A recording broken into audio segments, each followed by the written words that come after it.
in support of this appropriations bill before us today because, as we all know, it takes cash to care. And when you have few pennies, you must spend them wisely, especially when we are painstakingly sacrificing to ebb our way out of debt. We must balance spending our monies wisely with managing the affairs of our people and giving due diligence to the necessary priorities and smart ways of spending such pennies. Mr. President, when it comes to health care, it is indeed good to plant seeds for the betterment of our people as we seek to enable the health of our people by providing for them avenues for peace, opportunity, and prosperity. As outlined in his presentation, Mr. Prime Minister, our Prime Minister reflected on those seeds, and my colleague Senator reflected on them earlier today, being security, energy and environment, education and skills, development of infrastructure, and social partnership and unity. Mr. President, not because I have a bias to mental health care, but I think we can all rationalize that when we consider the health of someone and our own health and those of who we serve, our mental health is most paramount. If for the fact that one can be physically fit as a fiddle, but if you ain't right upstairs, you're not right at all. And might I reflect on the many who are not physically well, but are mentally thriving. And so, Mr. President, as we seek to address adequately the mental health needs of our people, we must think holistically on these seeds, Mr. President, which indeed will bear fruit in the positive mindset of our people. But let me zoom in on the aspects that are overtly recognized as health, namely the physical, the mental, the social, and the spiritual. We must never forget the great significance of our spiritual health, Mr. President, and I will get into that. But let us reflect on what is on everybody's mind, that we are now emerging from the COVID-19 pandemic. Mr. President, permit me to start by recognizing my colleagues in the health sector, from the porters to the medical consultants, from the nursing aides to the matrons, to the lab technicians, to the medical equipment engineers, the dozens of ancillary staff that fought in many ways in this fight in our Jamaican hospitals, and most definitely, especially to those direct practitioners in the emergency room, the nurses and the doctors at the vaccination sites, the drivers, of course, and indeed our Minister of Health and his team. We must say thank you for going above and beyond in this effort to lessen the damage of this pandemic on the lives of Jamaicans. Mr. President, I'm heartened to see that there are plans afoot of making a special category of service awards developed for Jamaica 60 to honor our hard-working frontline workers. Mr. President, the Prime Minister, before removing the padlocks and flying the gate, said in his presentation, our citizens know what to do to protect themselves and their families. And this may be true for a lot, but permit me to remind us. Maintain a healthy diet that consists of immune-boosting agents. Don't just chop bush and go and drink it. Research and ask questions of people who might know. Of course, maintain good exercise. Maintain exposure to sunlight. Access the vaccine at any of the many sites now available if that is your choice. Maintain a positive and proactive outlook. Mr. President, I must simply, because it does take cash to care, put in the context of the management of this COVID pandemic, recognize the tremendous effort of our Minister of Finance, the Honourable Nigel Clark, for his erudite management of our economy, that my colleague, Senator Webby, clearly demonstrated. And to suffice to say that that is the significant mechanism by which we have weathered this storm. Despite the fallout in revenues as a result of the pandemic, $26.4 billion so far has been spent on the COVID-19 response. an additional response targeting the most vulnerable in our society, giving back over 40.6 billion to this point. Mr. President, this is the most any government has ever given back in care support in Jamaica's history. But you know, Mr. President, this is the piece of rock that we call Jamaica. We look about with Talawa in many ways. Some are still not yet to fathom how much actually. We see where our death rates liken to the countries that have higher vaccination rates.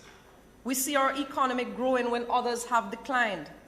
It speaks to the resilience of our people and our habits. Our land gives us fresh seasonal fruits and we have brilliant sunshine. Let us not take these for granted as we go through these reopened gates. Remember that the pandemic is not over. Still take your precautions, especially if you are in the high-risk comorbid group. Recall that regulations issued under the Public Health Act do still require persons who test positive to isolate, labs to protect the privacy and identity of persons who test positive for COVID, hand wash and sanitize. Just recognize, look around you. You're not seeing as much kids with runny noses and flu symptoms. It's not just about the COVID-19 pandemic. Hygiene goes a far way. Mask wearing in enclosed spaces to which we have public access, for example, supermarkets, banks, public transport, collectorate of taxes. Remember now, masks are not mandatory, but they are recommended, especially in contained and accompanied spaces. Maintain physical distance, not social distance. And of course, make sure that you are listening to the updates because there are variants that are coming across as we speak. Now, Mr. President, I cannot address the pandemic and not envision the next crisis that we may have to be dealing with, if we're not yet dealing with it. For it may now be an epidemic here in Jamaica. And that, of course, is the impact on our mental health and that of our people. Truth be told, colleagues, we in the field of this care saw it coming, and we were apprehensive as we knew we were woefully inadequate for decades before, and saw with concerned minds what was to come. And Senator Fraser-Binns, yes, especially our children, who are arrested in their natural stages of development. Our people had to grapple with the possibilities of serious death and illness. Babies now, 2 years old, don't know a face without a mask. That's a reality. That's true. Elderlies who have been isolated and vulnerable are dealing with depression, worsening cases of cognitive decline, increases in domestic violence and child abuse, arrested education, and what was so very daunting is that there was no end in sight. It was tough times, and it is still for many. Mr. President, we are seeing a fallout of this effect in our emergency rooms that are being overwhelmed by psychiatric referrals. We're seeing it being played out in our schools and our children. Senator Fraser-Binns made some reference to some of the violence, but I'll go into that later on. But yes, there was response too to some of these issues by the Ministry of Health and Wellness. Suicide helplines were established. Domestic violence helplines were established by the Ministry of Culture, Gender, Entertainment, and Sports. We recently had an increase in the number of mental health care providers in the forensic services. 10 new posts created to address some of the ills there. Very significant improvements in our mental health care delivery. But Mr. President, in addressing this, I had to also refer to my colleagues. I wear the cap of being president of the Jamaica Psychiatric Association. And we saw what was happening, and we felt a duty to respond. And I want to thank the members of the JPA who contributed to gathering our thoughts together to say, what can we suggest would be the approach that is needed to address some of these challenges that our families face. And Mr. President, let me relate this back to the dollars and the cents that we are here discussing. The scourge on Jamaican society right now is crime and violence. And everyone is clamoring and trying to figure out, how do we stem what is stifling Jamaica from accomplishing our significant potential? Mr. President, our issues of crime and violence are not new. We are basically seeing the culmination of generations of trauma. Our families are now trying to figure out how to be functional when we're coming from situations where fathers, males, were made to be likened to livestock, to breed and detach from their young, to not maintain contact. Women were basically told that they need to compete for the eye of the favored male so that they can breed good stock. These issues continue through the generations, Mr. President. And at the end of the day, we are now trying to grapple with coming to full stream in a modern society that is supposed to have significant family values and ties. But that does not happen over.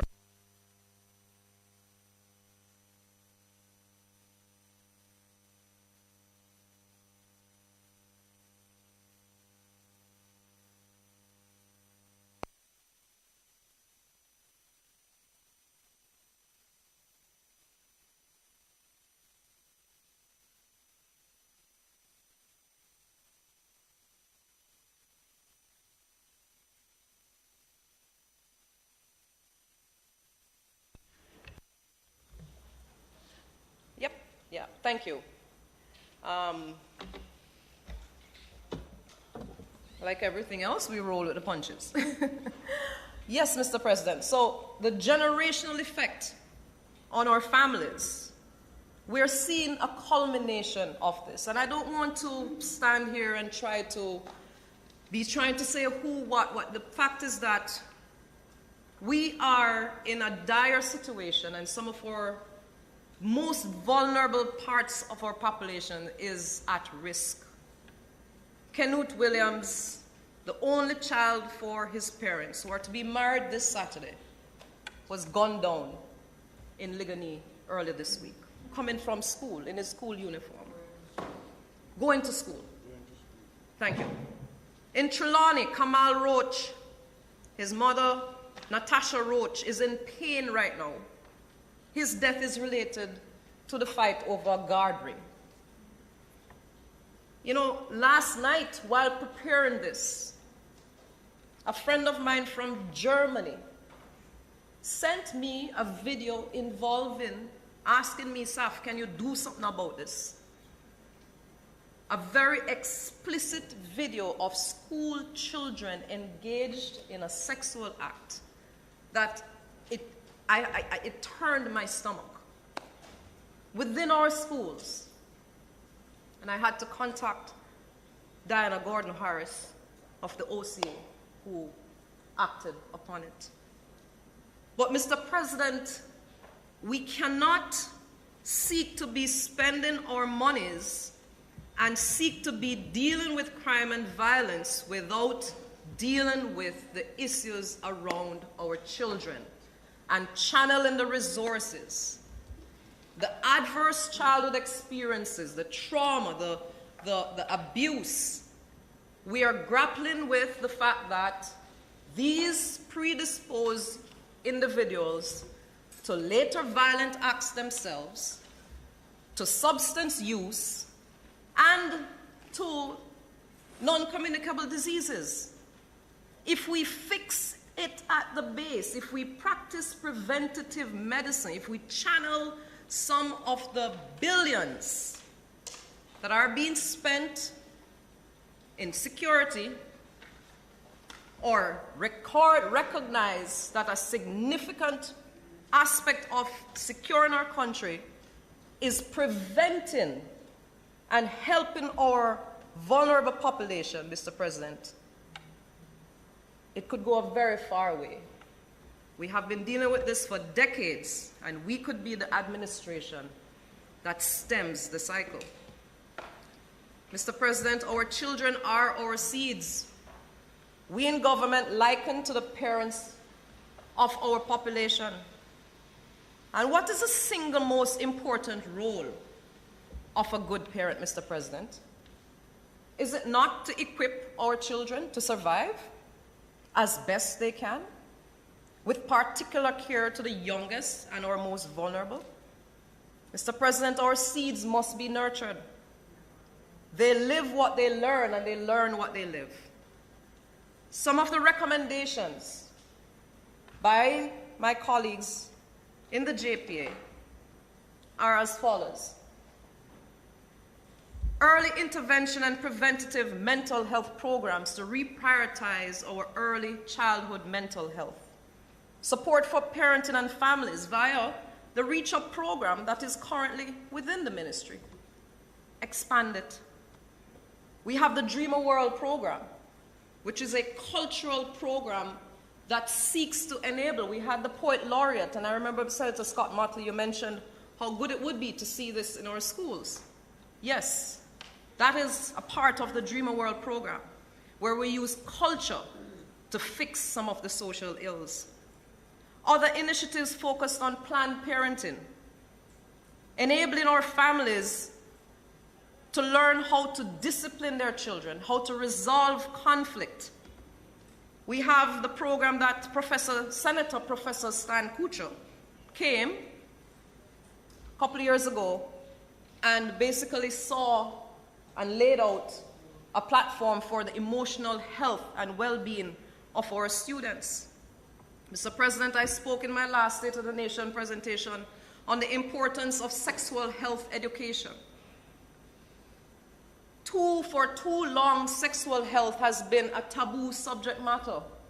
We need to stop putting it under the rug and allow children to know that they're able to ask questions, that there is good guidance through our systems as to how to manage our sexual health. And let me tell you, especially now that the gate fly and the kids are back to school, the next thing I'm anticipating is a wave of teen pregnancies in about a year or so. Yeah? From the lockdown, yes. Yeah? So we must think, especially now, preventative, proactive. Mr. President, I have to recognize the Safe Spot initiative that operates out of the Office of the Children's Advocate. And it is very effective, where children are able, or teenagers are able to call anonymously when they need guidance and support. Programs like that, Mr. President, not just in Kingston and St. Andrew, but rural Jamaica. If we fix rural Jamaica, we significantly fix Jamaica. Mr. President, we also would suggest, as we have heard, more guidance counselors in our school. Teach mental health awareness programs, as I mentioned before. Mr. President, a very successful campaign by the Ministry of Health and Wellness is Jamaica Moves. Why don't we have a school edition to Jamaica Moves? Let's move Jamaica Moves to the schools. Exercise, it has always befuddled me that we have PE in our school system, and usually at the age of about 13, 14 years old, we take it off the timetable. That is exactly when it is most needed. Some of the most functional times in our lives as academics or in our intellectual pursuits is when we're physically active. Exercise enhances so very much. It helps to dispel some of the anger. It helps to build team. It helps to build self-esteem. Move Jamaica moves into the schools. Get our kids moving. But also, I saw one school, I can't remember exactly the location, but I got it in a group, where before their PEP exams, they had yoga mats. And the kids were basically doing a yoga class before going into their PEP exam. These are the mechanisms that we need to enhance and enable to fix crime and violence. Let us prevent them before they get to that point. We don't only need to expand our prisons. Mr. President, we need to develop psycho-educational assessment units in every health region to identify Senator Fraser-Binns, children with learning issues, and place them in the appropriate education schools so they may be taught accordingly. And of course, that requires the necessary skill set and tools to do so. Mr. President, another currently existing program that could be expanded is the Raising Emotionally Intelligent Children that is attached and in the curriculum for developing normal behavior under the Mental Health Literacy Program. And that has been sent to the Ministry of Education. So we have programs, we have collaboration. We need to just spread it out a bit more. And of course, Mr. President, I know Senator Webby, you spoke of a commission around our fiscal management. And this was something that came out of our internal JPA meeting, was that we realized that there are so many agencies that are dealing with children's issues, many going in different directions. Perhaps we should have a task force or a commission around our children. Thank you, Senator. Mr. President, the Speaker's time having expired, I ask that it be extended to allow her to complete her presentation. Those in favor? Against? Thank you, colleagues. That seemed like a quick half an hour. Yes, Mr. President. So the thought was that perhaps we should seek to collaborate all these agencies or have some sort of commission, as I said, that seeks to the care of our children. That there is one unified drive, one unified, as Senator Webby said, one consistent standard that goes across administrations, because our children are that important. Mr. President, another significant recommendation, which has been laid out in many task force reports, is strengthening and integrating mental health care with general health care in both our primary and secondary care centers in our regional health authorities. Integrating mental health into the general care, especially where we can seek to screen and integrate preventative education, training programs. This could go a far way in the early identification before it reaches to the point of requiring significant treatment. And I will now go to, I have a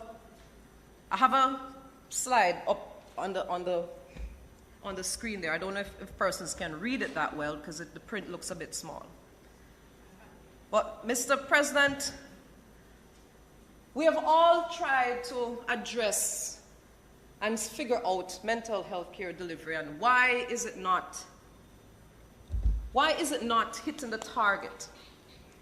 And what I have here illustrates one of the challenges that is there. And you know, I go back to saying that the main reason for this is that many of the issues that we are trying to deal with at the other end of the spectrum can be addressed at this level. And it would be cost effective, so very much more cost effective to address these issues now. And I would hope that this is the administration to do it. We can be. The ideal staff to patient ratio, Mr. President, for psychiatrists is 1 per 1,000 patients. And this is actually scaled down from what the international standards to be. But this is what we work with. A mental health nurse of 1 per 200 patients, psychiatric aides of 1 per 50 patients, mental health community health aides of 1 per district. And each mental health team would be responsible for 1,000 patients. So essentially, a community mental health team, and let me explain this. When you hear about deinstitutionalization and that moving away from locking away persons who are affected by a mental health issue. And remember, mental health care is not just about dealing with the psychoses. It is dealing with the abuse. It is dealing with the poor parenting. It is dealing with the conflict that escalates. It is dealing with the poor communication. What the effort is that we enhance the delivery in our communities so that we don't have escalations that require hospitalization. That we have intervention at the community level so that we can have interventions early. And each of those teams requires a psychiatrist, mental health nurses, psychologists, social workers, psychiatric aides, as I indicated before. Now, if we could move down the slide, please. Next one, just move down. Yep, move down. Now, this table, Mr. President, is one that I hope that we can all visualize and take keen attention to. What I have here is the current, well, these figures were last compiled in 2021. The current figures are being examined now for analysis. But what I have is the patient caseload by region, as well as the staff complement per region. We see where Sarah has 9,311 patients that were seen. What I have is in blue is what the staff complement should be.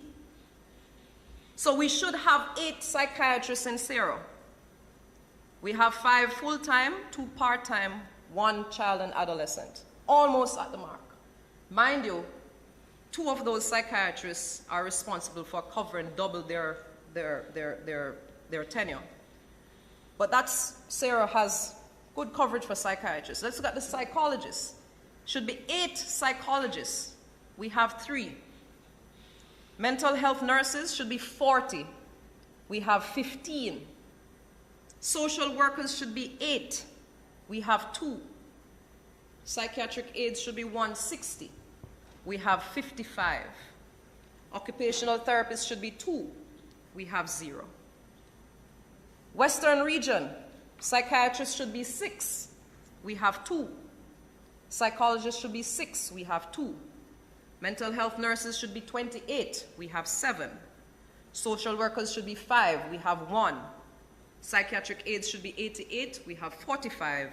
Occupational therapists should be 2. We have 0. In the southern region, psychiatrists should be 4. We have 1 regional, 3 part-time, 1 full-time. Sorry, 3 full-time, 1 part-time. No child psychiatrists. Psychologists should be 6. We have 1. Mental health nurses should be 25. We have 10. Social workers should be 4, sorry. We have 3, but only 2 hold the position. Psychiatric aides should be 88. We have 48. Occupational therapists should be 1. We have 0. And finally, in the northeast region, psychiatrists should be 3. We have 2. Psychologists should be 5. We have 3. Mental health nurses should be 22. We have 8. Social workers should be 6, we have 3. Psych aides should be 75. That's the only place that has a full complement of 75. Where is that? Northeast Region Health Authority, out Portland, those places. And occupational therapists should be 1, we have 0. Mr. President, if you look at this chart, you will also recognize that where you have the greatest deficits is where you tend to have the most crime. Let me repeat that. Where you have the most deficits is where you tend to have the most crime and violence. There's a direct correlation. So it is not just about enhancing community health aids. And I emphasize this because I know that that could be a very tempting way to go in terms of just saying, okay, let us increase the cadre of community health aides. But what will happen then, Mr. President, is that you will have a bottleneck in the system. And you will end up actually overwhelming the services and the sites for intervention. So we need to see an increase in the number, not necessarily of the psychiatrists. Yes, we need more psychiatrists, but especially trained personnel, adequately trained, psychologists, social workers, mental health nurses, psychiatric aides. Those require and have the skill sets to deal with the issues at hand, Mr. President. Motor vehicles, transportation, mobility. Perhaps we're now coming out of the height of the COVID pandemic. Maybe some of the vehicles that were used there could be redirected in that avenue. So, Mr. President, I know that it might be a bit long-winded, but there is a direct correlation between where we spend our monies in this budget and the results that we hope to see. And if we are going to try to deal with the main scourge that impacts on the Jamaican society, that of crime and violence, we must seek to spend our monies to prevent as much of that crime and violence as we can. Mr. President, we celebrate our 60th year of independence. And what does that mean? One of the main fallouts that we have in the society is a breakdown of our families. We're all a part of the Jamaican family. And as we seek to celebrate this significant anniversary, I hope that we can also recognize that we need to remind ourselves that we are part of this Jamaican family and enable that identity within ourselves. You know, I don't know how many kids out there now, especially post-pandemic, know the national pledge, actually know the national anthem. That civic sense of pride, Mr. President, I would hope that we get this being injected in our system. Mr. President, can I see the other photo, please? The last. Mr. Reverse backward. Yeah, it's. So this, Mr. President, it's a famous picture, the One Love picture, with Bob between Siaga and Manley. And Mr. President, I brought this because this is a frame of mind. We all celebrate Bob Marley. We all celebrate the One Love message. And I think personally it was a fantastic initiative by our administration to seek on our monies, on the cash that we use to care, to reflect the unity across the aisles. To reflect that, especially at this time, if we are to move forward, that we don't need to be divisive, that we don't need to be partisan. We're all one Jamaica. And so, Mr. President, I hope that especially at this time, we will remember that we are one family, and we hope that our children will get that sense of belonging. Mr. President, as I close, I'm going to recognize the significant impact of the announced upgrades to the infrastructures of our health facilities that will be jointly funded by the European Union and the Inter-American Development Bank, where we're seeking to upgrade 13 health facilities comprising of 3 hospitals and 10 health centers, namely the Spanish Town Hospital, the St. Anne's Bay, Maypen hospitals. Those will be upgraded. I'm very happy to see Maypen in that. The health centers to be upgraded being Greater Portmore, St. Jago Park, Old Harbour, St. Anne's Bay, Ocho Rios, Brownstown, Maypen East, Maypen West, Moko, and the Chapelton Community Hospitals. Mr. President, in addition to upgrading and building, there will be also the equipping of the University Hospital of the West Indies, which is in its design phase, and the build-out work continues at the Cornwall Regional Hospital and the Western and Adolescent Hospital. Mr. President, my colleagues and I in these facilities welcome this news. I personally envision these health spaces being further incubators for the seeds of our healthcare for all of Jamaica, rural and urban, where avenues enabled by modern technology are available for citizens, not just to treat disease, but more so for our citizens to be enabled to prevent disease in all dimensions of our health. Incubators for the seeds of a healthy society, Mr. President. That is destiny. That is destined, sorry.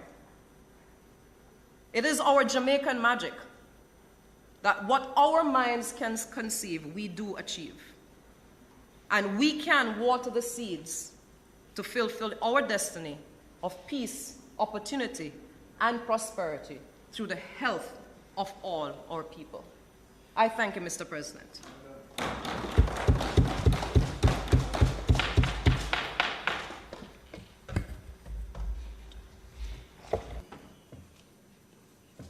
Thank you, Senator Longmore. Senator Brown, you need it? No. Senator Brown. Thank you, Mr. President. It's a long time we have not gathered in this chamber. And I want to start by congratulating Senator Alvin Hill and spending just 18 minutes to introduce this budget today. Sufficient time, because the budget, in my view, is unrealistic, and it did not need an eternity of speeches to get there. I'm happy also to speak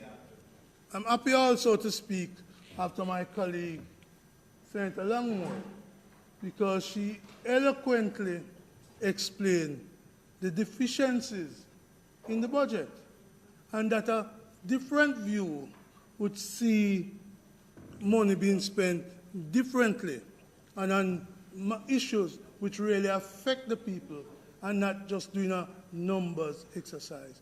And I welcome that approach by her. All the new centers, when the old centers are short-staffed, seems to me a new barrel with the same problem of inadequate staffing. So I really want to start by issuing some praises from this side. It's not always going to be welcome, but it is sincerely sent. Mr. President, I do not intend to be long either, because I believe that this budget presented to us, in which the government in the other place spent 9 hours trying to promote and defend. 3.5 hours by the minister in his opening, 4 hours by the Prime Minister in his speech, an hour and a half by the minister in his closing, a total of approximately 9 hours. But you know, Mr. President, of those 9 hours, the budget could have been summed up, as Minister Clark did, in 10 minutes, the last 10 minutes of his closing. What was interesting in those 10 minutes is that it wasn't scripted. It wasn't part of the text. If you look at the text, you will see concluding remarks, but nothing in the text provided. Those concluding remarks really summed up the budget. He said in those 10 minutes, world growth is being cut. The Federal Reserve slashing US from 4 point odd to 2 point odd, a 50% cut in growth. Then he said, this may impact remittances, which has been a lifeblood of some companies and of the country. And then he says, well, inflation is likely to last longer than we anticipated. And then he spoke about Russia, Ukraine, its impact, fertilizer. And he didn't say this, fertilizer, wheat, oil. Essentially, the minister was saying, there are downsides which this budget will face. Downsides, risk it will face. It's a period of uncertainty.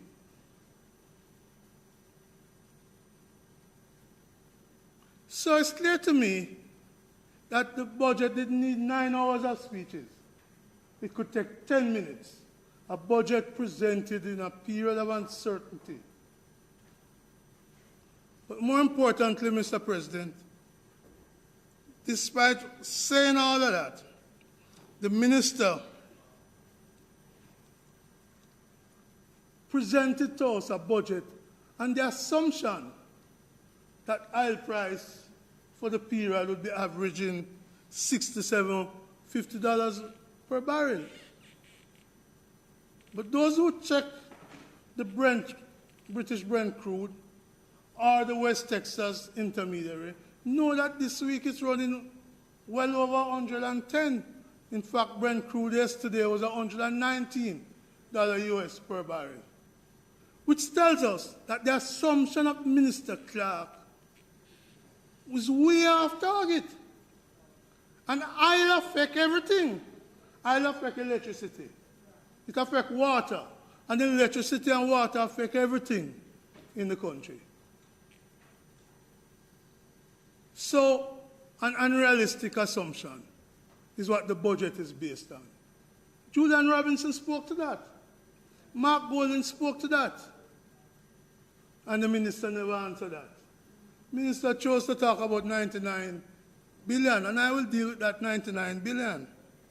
What is important is for us to recognize that this budget, like the 2020 budget, is unrealistic, built on assumptions that are not real. And it may fool some people, but it can't fool all the people all the time. So we start with that, Mr. President, on the fundamental issue of energy, which affects everything. The assumption in the fiscal policy paper of the government is unreal. And the minister, nor the prime minister, did not dare challenge that. The truth of that. And this is why, because when we build our budget on assumptions which we know are not correct, people become cynical and disinterested. When I was growing up as a child, budget time, everybody wanted to watch and listen to budget. But no, budget is another event, a distraction. Because despite the theater, despite the pantomime, it is based upon unrealistic targets. And that cynicism, Mr. President, shows up in the failure of government to deliver on some of the promises they make during budget presentation. Let me give you an example. The Minister of Finance promised that seniors who have taken the vaccine would get $10,000. We care. But ask several of the seniors who have been trying to get that 10,000. Where is it? I called the minister personally about it. He's my brethren. And sent him the messages that I was receiving. He promised to fix it. But still there are these seniors who have not received the 10,000. I speak on their behalf today. And I call on the government, fix your system and pay the people the 10,000 you promised them for taking the vaccine. So people become cynical. They become cynical because in 2020, for example, in a speech entitled, a budget speech entitled, The Right Direction, the minister made some fantastic promises. 100 dump truck for national solid waste. Where are those trucks now? Ask the communities in Clarendon and elsewhere around the country who can't see the garbage truck, who see the rats infest in their community because the garbage can't be collected. Where are those trucks? Grand announcement by the minister. Nice theater.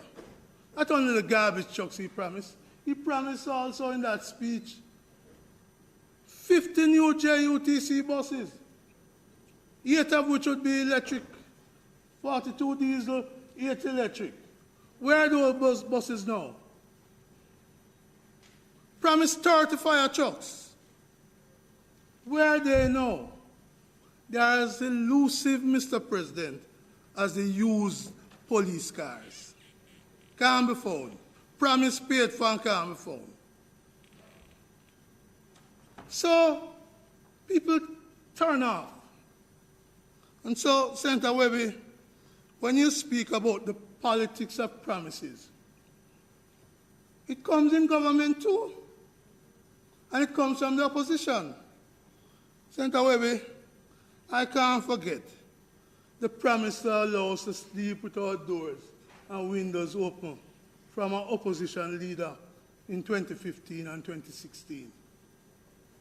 That promise hasn't been fulfilled. Let us be clear. The William Knibb student, the Papin student, the one stabbed at Excelsior, the people killed in Westmoreland over the last couple of days, the killing in Hanover, killing of 3 installing cameras, killing of 2 yesterday, 6 in Marvally, last night 3 dead. Watchers today, 2 dead, 14 spent shell recovered, Senator Samuda. That was a promise. That was the politics of promise that I want to see you condemn, Senator Webby. And how about the doubling public sector wages, Senator Cavangale, that Mr. Audley Shaw promised? Was not the promise the politics of promise? And how about increasing minimum wage to 12,000 per week? Is not the politics of promise? Why aren't you condemning that? And what about the no new taxes, Senator Hill, to bring in the 1.5?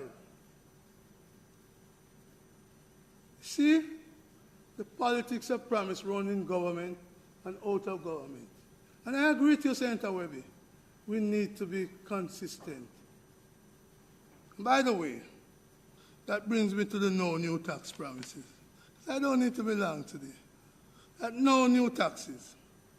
Senator Webby, in 2009, if I am correct, you were still at the Ministry of Finance. In that year, there were five revenue measures. That is to say, by revenue measures, 5 tax measures in 1 year. 5 different set of tax measures. So let me see, since they just sent me the dates. Ministry Paper 2609 in April. Then in May again, a new tax measures. Then in September, new tax measure. And in December, one on the 17th, and another one the eve of Christmas Eve, on the 23rd of December. So, those are 5 tax measures. I believe you're still at Finance as Minister of State, Senator Webby, that year. So your government is known for putting on the tax measures. The last 2 tax measures proclaimed on the backs of the Jamaican people was in 2016 when Minister Hill was Technical Director at Ministry of Finance. And 2017, $32 billion in new taxes in that period. And so, what did those taxes do, Senator Hill? I just sent a while ago to the library to get the 2016-2017 Ministry Paper 33 of 2016, which was the second to last revenue measures, again by your government. At paragraph 3, it says, the process of fiscal consolidation has occurred against the background of tax policy reforms since 2009-10 has been evidenced by, among other things, 1, a gradual broadening of the base of the general consumption tax. Some of you argue for. And at paragraph 4 of that ministry paper, it states, the reforms highlighted in paragraph 3 have over time shifted the relative burden of the tax system from direct to indirect taxations. The fiscal year 2016-17 program seeks to further accelerate the shift from direct to indirect taxation, consistent with the Government of Jamaica policy. And then it goes on to show the shift manifests itself. What has been the effect of that shift, Mr. President? Because that is where we get into this 99 billion issue, Senator Webby. What we can both sides agree on is that last year, the government projected to earn a certain amount in tax revenue. The Minister of Finance this year says, we earned $34 billion more than we had estimated for. Where did that 34 billion come from? The people who buy tin mackerel, who buy chicken, who buy the things that GCT is on, the people who buy gas with the SCT and the ad valorem. That's where that 34 billion that the minister says increased. But that 34 Senator Webby, since you want to teach me so much, let me teach you some logic. That 34 billion is not even settled yet because the central government operation chart showing the February tax outturn is not yet on the website. It usually comes a month after. The March figure is not here out yet. So when the minister gets up in Parliament and talks about 34 billion more, that's an estimate. That's a projection. So we can agree, if we want, to say that 34, if it is correct, came from increased taxes due to inflation. And the minister asked a question in the Parliament. Why in the past, when inflation high, there was no increased taxes? And the answer, Senator Hill, you know it, is because we're now collecting more GCT from GCT than before. And because prices increase, we collect more from the indirect taxation, the GCT. That explains why in the past, when you have a higher, thank you, tell him again that I am correct. Tell him again. No, tell him again. Tell him again. So, in other words, when you had the PAYE as the main thing, inflation was moving because PAYE was moving in the same way. But every time the tin mackerel, whichever brand, raised, or the rice, or the other things that GCT is on, that explains the 34. So when Mark Golding and Julian Robinson, like Price Waterhouse, like Dennis Chang, look at the books the minister presented to the parliament and saw in those books estimate of revenue,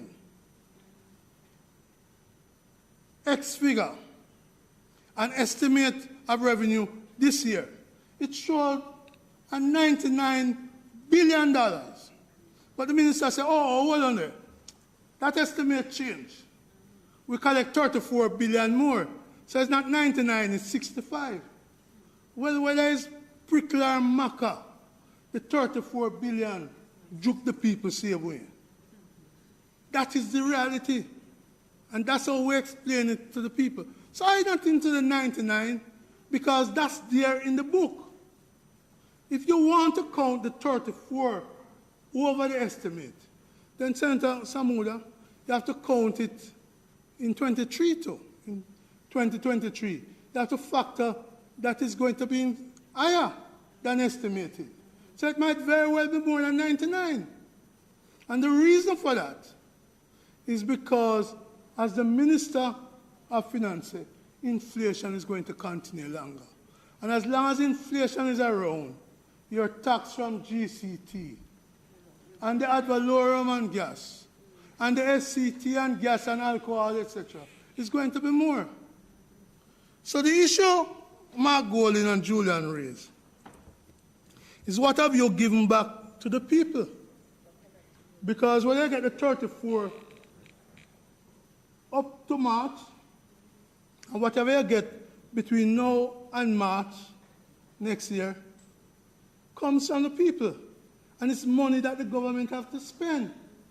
Which year you collect it is not the critical thing. It's what you do with it. And that money comes from the people. So I ask Mr. President, why can't the NIS pensioner, that old lady, why can't she get an increase in her NIS? Why that old man who worked many years can't get an increase in NIS pension? They ask for it. We're ready to give back the bank asset tax and whatever tax. No, you don't give them back yet, but you say you're going to do it. You say you're going, no, I'm not a prophet. I'm repeating what the minister said. He's going to do it. He was to do it this year, never do it this year, but he's going to do it. Why give them back before you give the NIS pensioner something who need it more? That's the point I'm making. And that's the point Senator Langmore was making when she said we could spend the money differently. So I hope Senator Webby, as a man who was there when 5 revenue measures were announced, you will realize that I understand what has flowed from moving to indirect taxation. Moving to indirect taxation from direct taxation.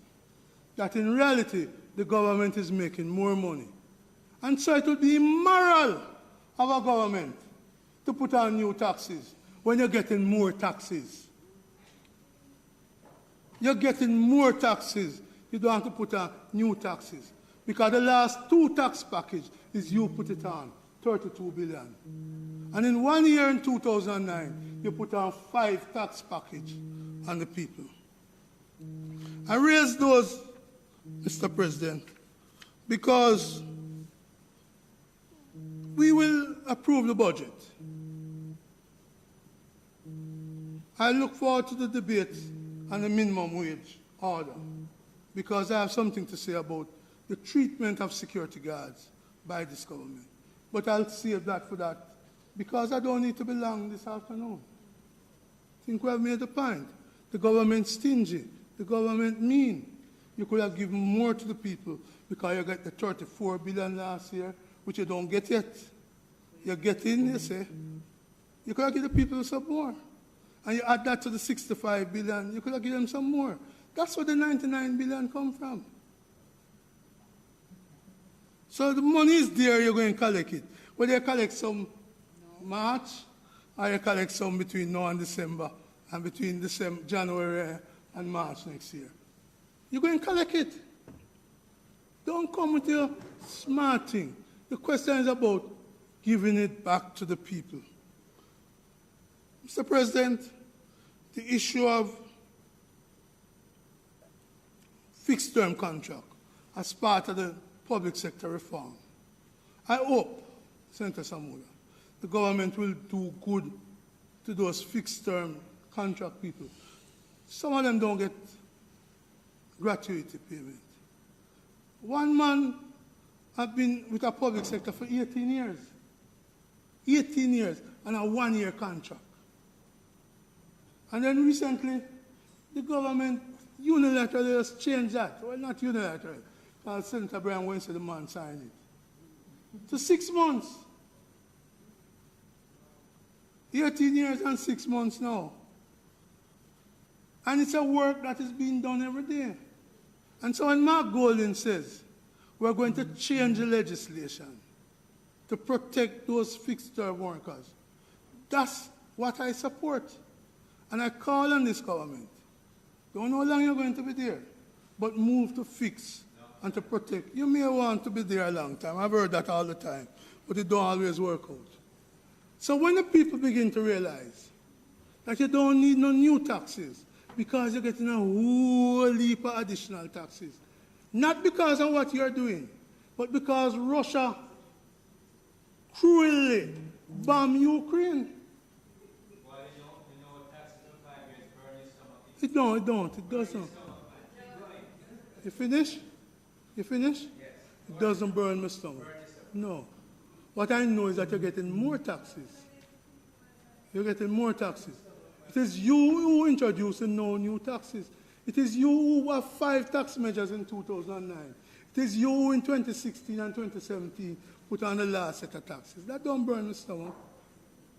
So, Mr. President, this year's estimate of revenue is likely to grow because of inflation.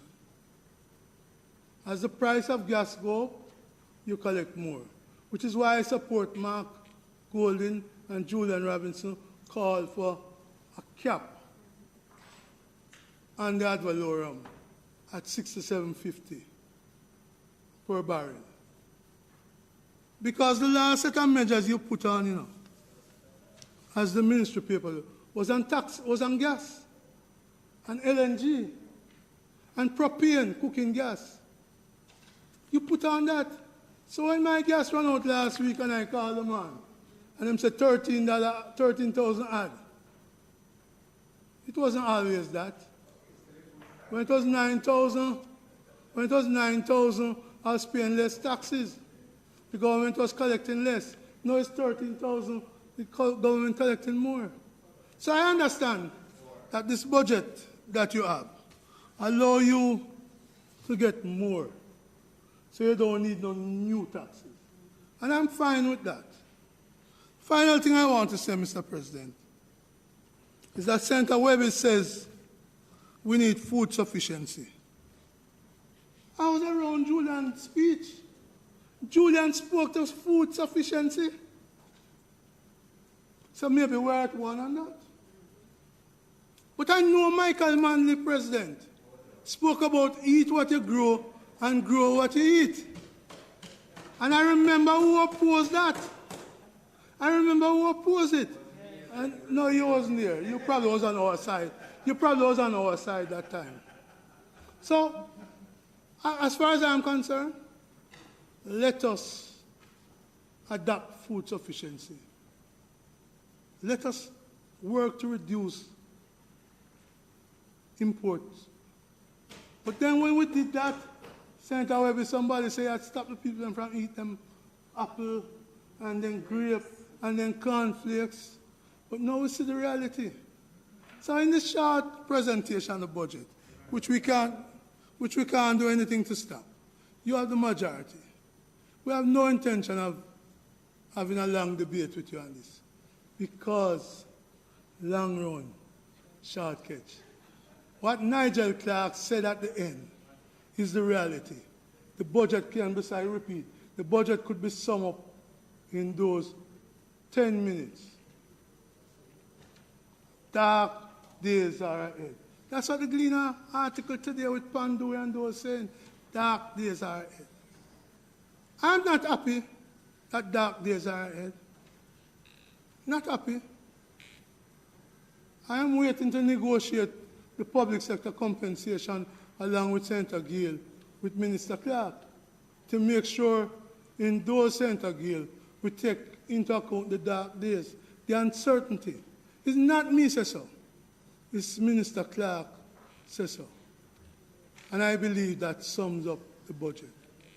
But I'm sorry my friend didn't put it in the script, in the text, so you could all have the text to read.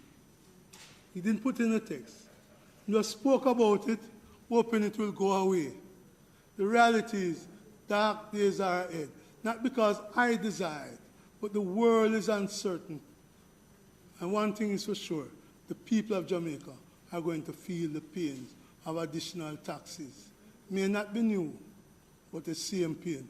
Maca or prickle, they'll be juke just like that. Thank you, Mr. President. I hope I'm short enough. Thank you, Senator Brown. I think we're kind of winding up. Oh, Senator Samula? Thank you, Mr. President. Can I have the lectern, please?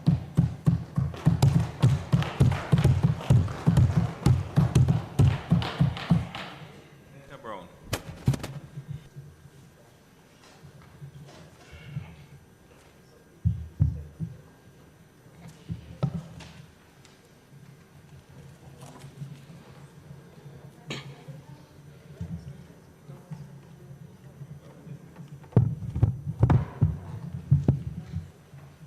Thank you. Mr. President. Sorry, thank you, Senator Brown. Senator Samuda?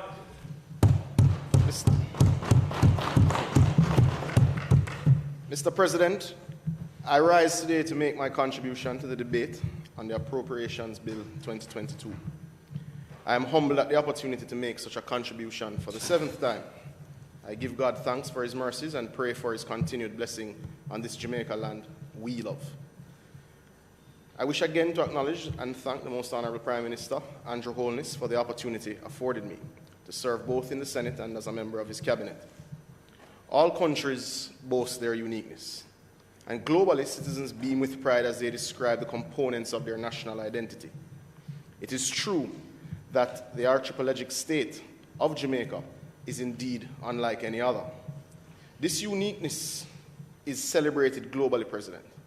Our geography has provided Jamaica much privilege, several industries from which our people benefit. Our immense soft power, Mr. President, is on show regularly through not only our sportsmen and women or our entertainers, but through the Jamaicans who dominate the fields of science and mathematics. The strength of our people, their physical talents, and indeed their cerebral capacity has left its mark on the modern world. Mr. President, this is something I have no doubt all members of this Senate know and celebrate.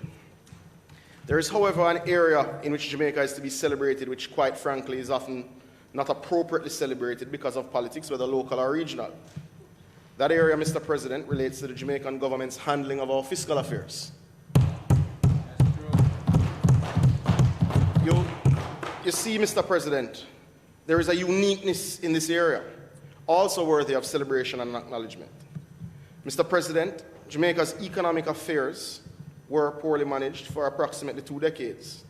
Consequently, Jamaica faced the crisis of economic collapse after the global economic meltdown of 2008. Now, that year is particularly important, Senator Webby, because it speaks to it gives a pretext to what Senator Lambert Brown was mentioning.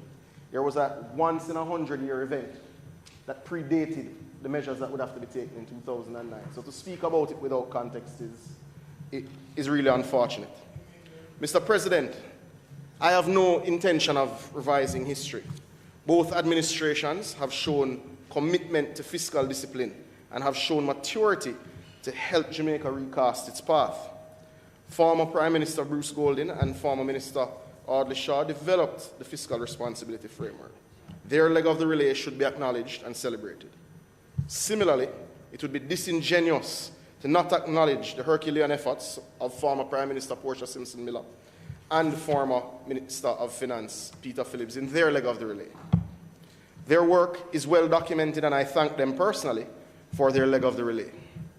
Now, Mr. President, following in the same vein, it is appropriate to acknowledge and celebrate the work of this administration under Prime Minister Andrew Holness, former Minister of Finance Audley Shaw, and current Minister of Finance Nigel Clark. No leg of the relay has been perfect, but the political maturity of this young democracy to stick to the path of fiscal discipline across administrations should be acknowledged and celebrated globally. And we should not allow the politics of promises to derail this new maturity that we've found. Mr. President, but before moving on from this point, allow me to acknowledge, and this is something I've heard Senator Gale with consistently, and I've heard Senator Brown with, allow me to acknowledge the sacrifice of the Jamaican worker, the private sector, and the broader citizenry that would have borne the weight of the financial or the fiscal restructuring that Jamaica undertook. Mr. President, this maturity should not be misconstrued as both sides being the same. Mr. President, when listening to the presentations from the other place, from both the leader of the opposition and the spokesman on finance, the differences were clear. In fact, Mr. President, this side is particularly proud of the difference in our policy prescriptions and indeed our executive management of the country's affairs through a multitude of global and regional crises, which can and have been regularly described as 1-in-100-year events. In the context of the bill before this chamber for its consideration, no difference is more stark than in our approach to tax policy. That approach has led to the current debate over tax revenue. It is my belief that Dr. Clark's answer sufficiently settled said debate for the public. That debate, though settled, motivates me to make 2 points I believe worthy of consideration for the rest of the debate. Mr. President, the first point I submit for consideration of this chamber is the fact that there has been 5 years consecutively with no new tax measures.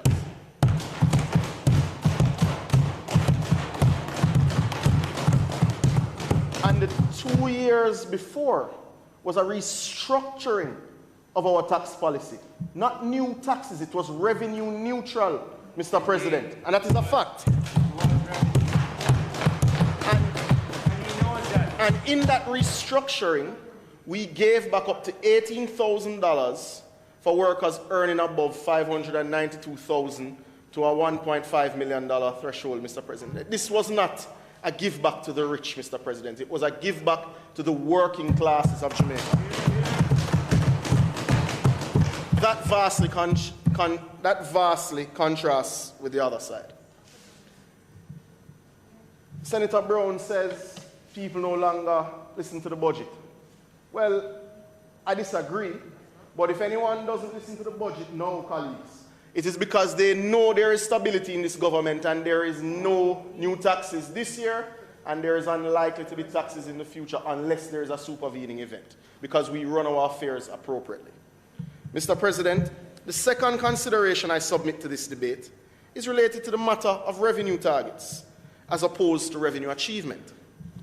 Mr. President, I have pondered the underlying reason for this obfuscation of what the 99 billion represents by Her Majesty's loyal opposition. I believe I have figured out what bothers them so deeply about this. It is premised on their record in this regard. You see, Mr. President, between the years of 2012 and 2015, the revenue targets of that side were missed every single financial year. Every year. Between 2012 and 2015, every single year, that side missed their revenue targets. So it shows the weakness in understanding for tax policy. Conversely, colleagues, Under our administration, outside of the FY 2020-21 year, which is the COVID year, which globally had issues, this administration has met and surpassed its revenue targets every single year. Mr. President, the noisy concerns being raised are both weak in understanding of tax policy and, to borrow a phrase, with indeed showing a touch of bad mind. The fact of the matter, Mr. President, is that anyone paying attention would have been clear from the third supplementary estimates of FY 21-22 that the revenue has far outstripped original projections.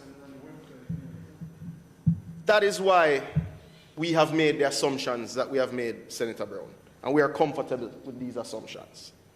Mr. President, there is one other issue that I would like to raise before proceeding with the substantive focus of my presentation. This is the matter of governance and anti-corruption efforts. There is a point, I believe, that must be made. You know the priorities of a government very clearly by the contents of the Appropriations Bill, especially within the context of the discretionary spend, which is outside of salaries, outside of debt payments. Mr. President, in this case, and important to note, the allocations to the agencies and entities responsible for these efforts, these anti-corruption and pro-governance efforts, are 1.15 billion to the Integrity Commission, 1.073 billion to MOCA, 0.541 billion to the FID, 1.87 billion to the Auditor General, which is an increase of 87 million, which is a total of 3.851 billion, Mr. President. Now, that doesn't include the Revenue Protection Department, which has other functions. It doesn't include the sections of the police force that deal with anti-corruption and other financial crimes. It doesn't include sections of customs, other places that deal with these efforts. So, if you were able to pull down the JCF's budget or pull down the customs budget and the other agencies that assist the Accountant General sections that look at similar issues, you'd be well over $4 billion, Mr. President. Now, anyone that has even flirted with representational politics knows what $4 billion would do in the sorts of programs that are generally politically acceptable. Certainly, your water, your road programs, your social programs would benefit significantly from $4 billion, and you would pretty much be in an unlosable position if you use it sensibly.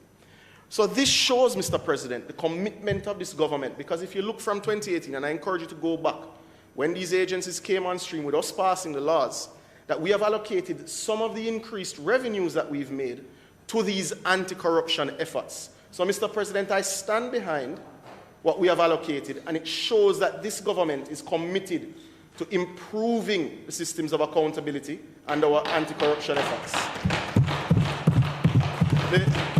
The final point on this, because if you're talking about increased revenue, you have to talk about increased protection for those resources, is that the government has not stood in the way of the work of any of these agencies, of any individual working for these agencies. And I think that is an important point.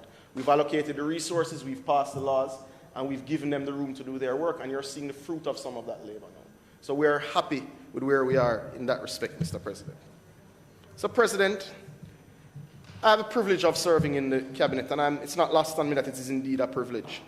I've had the benefit of serving directly with DPM Chang in the Ministry of National Security, where I benefited from his tutelage and guidance, and for that I'm grateful.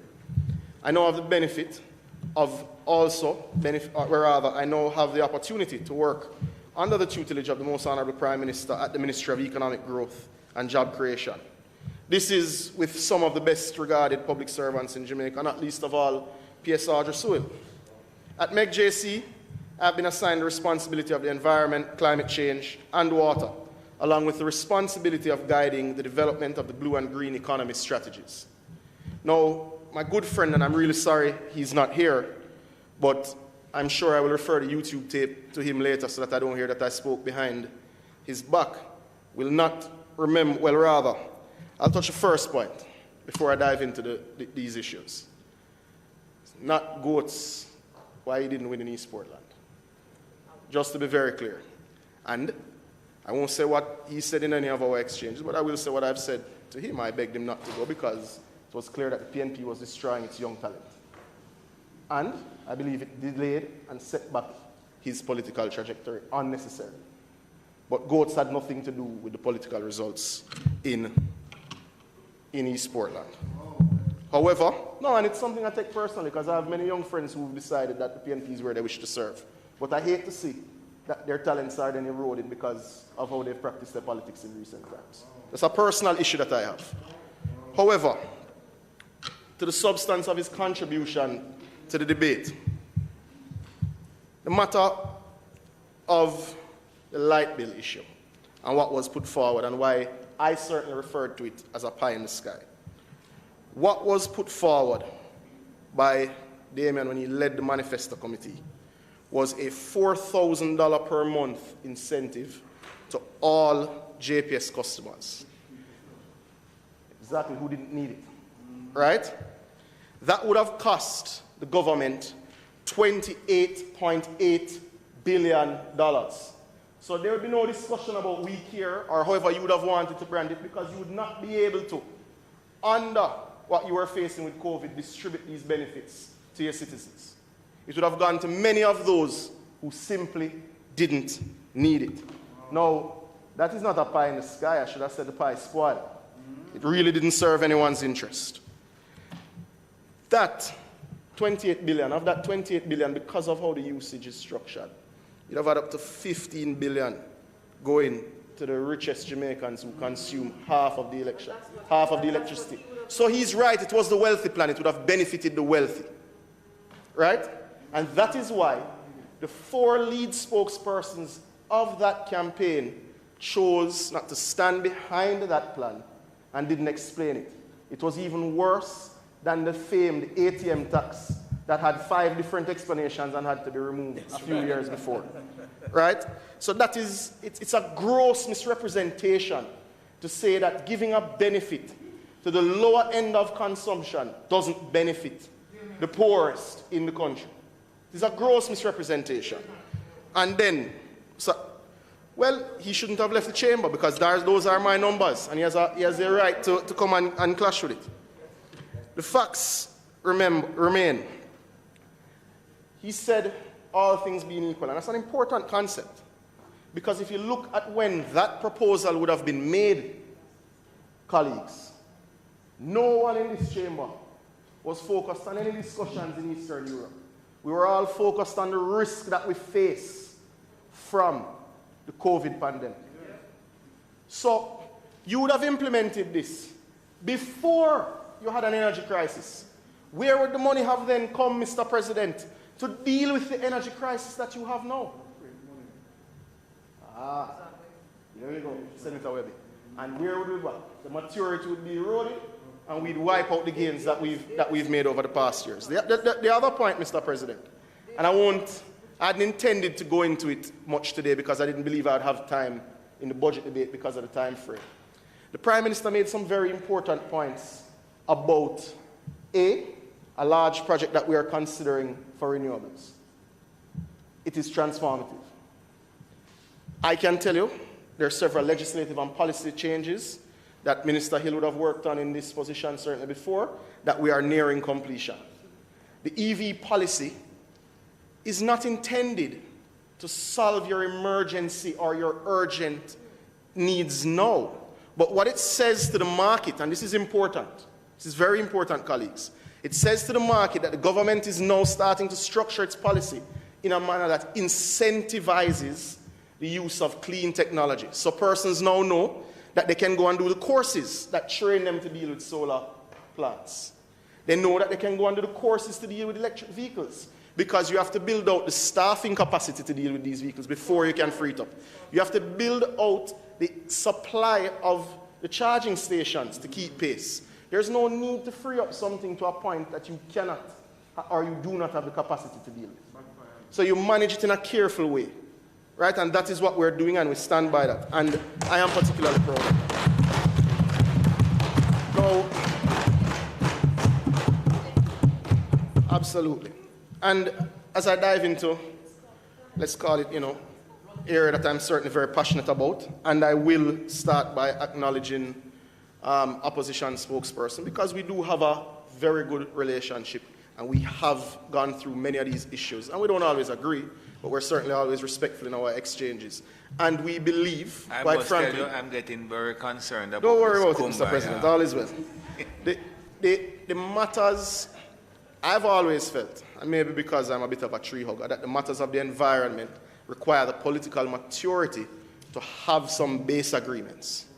And that is why things like the climate change agreements took much longer than they should have, and many of the other environmental treaties that have been negotiated took 10 years longer than they should have, because the parties globally have not been able to show that maturity. So it is my hope that over the next 5, 10, 15 years, regardless of what comes politically, we'll be able to show that maturity in our environmental management and how we approach the issue of climate change.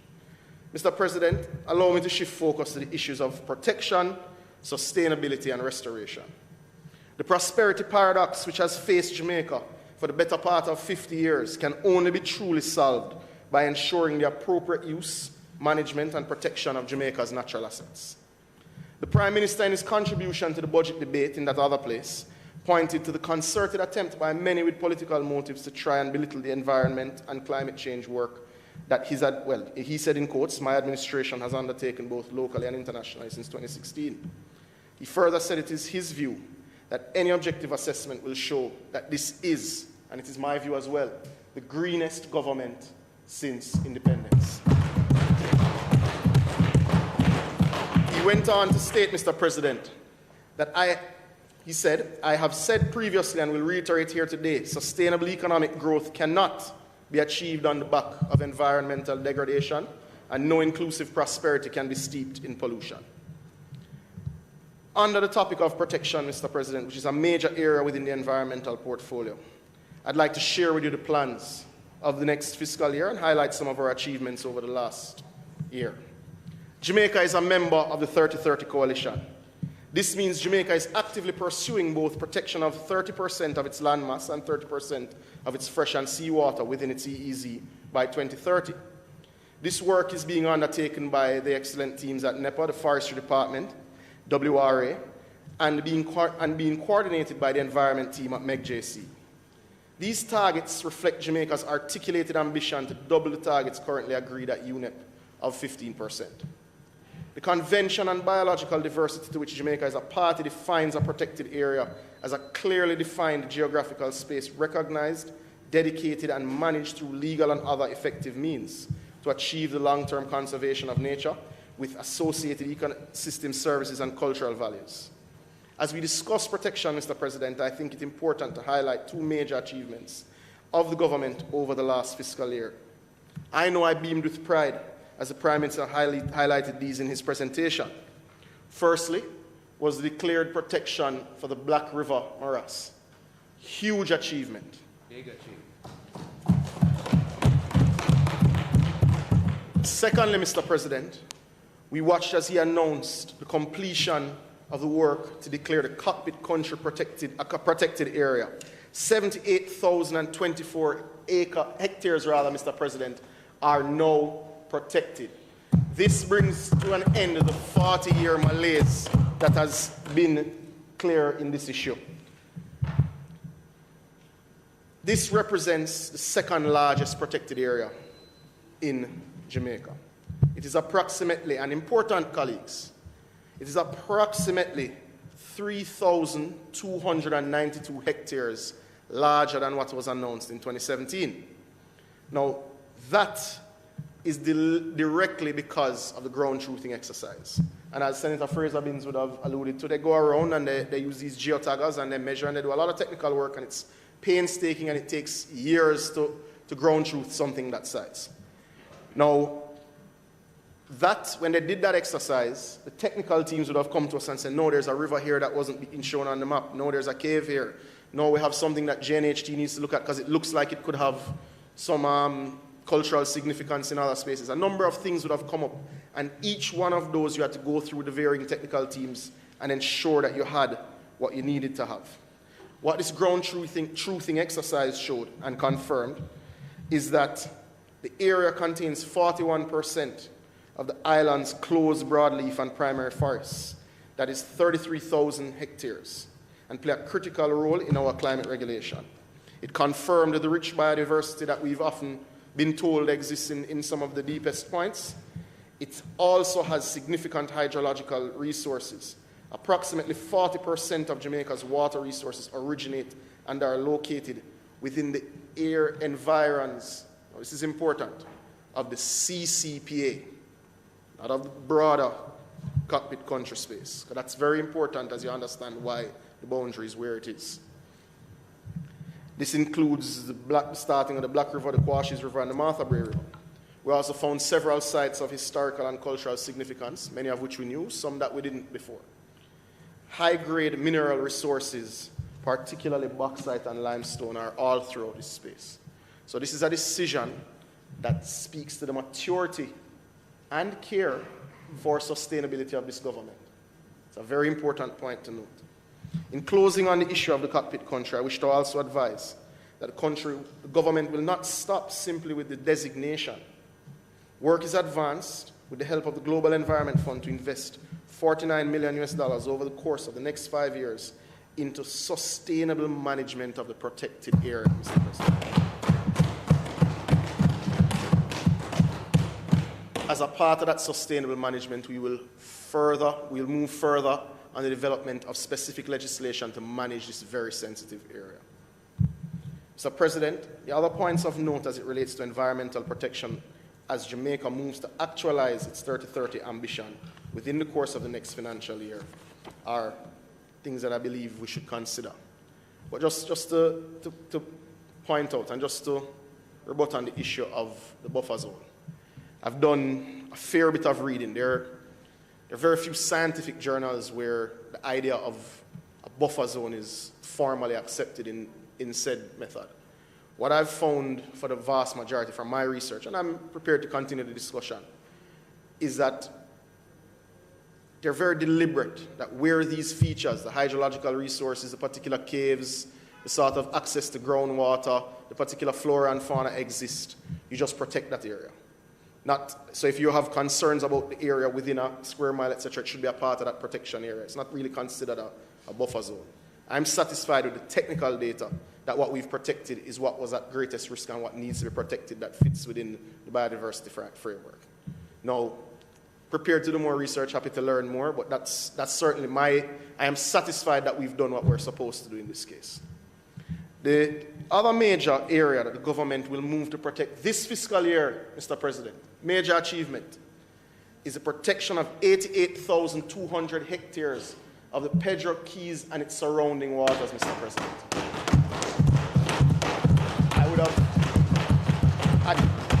I would have liked to have been able to give the Prime Minister the Gazette to hold up as part 3. We didn't quite complete that work, but very soon we'll hopefully through a ministerial statement he'll be able to again hold that up. But we continue to work at that just to close the loop in that space. Mr. President, now something that I'm most happy to report to this House and would have been announced by the Prime Minister is the fact that under the NRCA Act we will move to create a new designation for ecologically sensitive areas, Mr. President.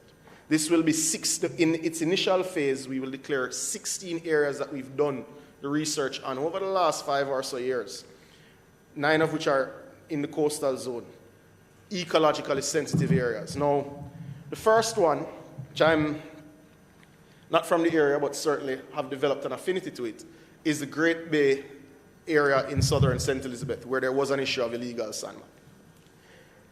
I have already given the residents, and I will say it here publicly, they have my personal commitment that we will work around the clock to ensure that this is indeed one of those designated areas to ensure that there is no legal room for any mining in the Great Bay area. The second area that will be designated as such and was acknowledged by my colleague on the other side is the Dry Harbour area. And the Prime Minister was also very clear there will be no mining in the Dry Harbour area. And that is a definitive statement, and the work to declare it ecologically sensitive is underway. Mr. President, I will go into this in a lot more detail in my State of the Nation, but I think because that is the work of this fiscal year, it was important to highlight. And the resources are found in the Appropriations Bill to cover this work. Mr. President, at the heart of the development challenges faced by Jamaica is the question of sustainability. 3 areas of focus for Jamaica in its quest for sustainability, which I will highlight this afternoon, are orderly development, management of pollution, in particular plastics, and climate change. Under the topic of orderly development, Mr. President, Jamaica has benefited greatly from recent growth in our construction sector. The continued growth in development, however, must take place in a structured manner and benefit from the appropriate oversight and enforcement of state agencies. I know my colleague and friend, Senator Williams, is very committed to this, and I know some of the changes they've made at KSAMC to keep up with the increases that are taking place in the construction sector. And we have to give time for those to work. We can't afford to throw the baby out with the bathwater. That doesn't mean there's not work to be done, but we also have to balance how we manage ourselves.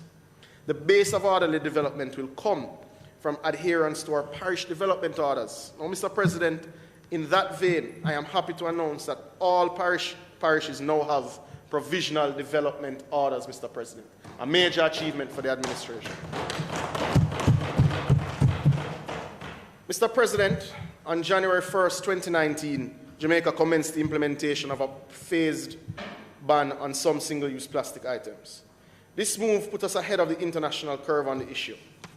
We do, however, have significant work for us to remain ahead of the trends on the management of plastic pollution. And this is an issue that, as I meet with the opposition, I will seek their support in said space. And whereas admittedly, I know where the spokesperson's heart will be on the particular issue, I'm a little worried about the leader of the opposition, as colleagues will recall that when we voted on this in the Senate, he was the only senator that abstained in supporting the ban as the motion was moved in 2016. But let's hope that he's evolved in his view of the issue. I hope so. I really hope so. Just 3 weeks ago in Nairobi, a resolution was passed, Mr. President, by the UN Environmental Assembly with the support of 175 nations. This supported the development of an international negotiating committee to help develop a globally binding treaty on the issue.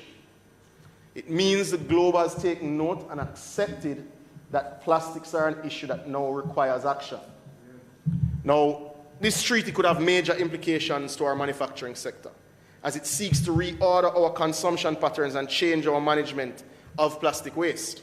As such, I have been directed to formally engage the private sector to ensure they are properly advised and prepared for the changes to come.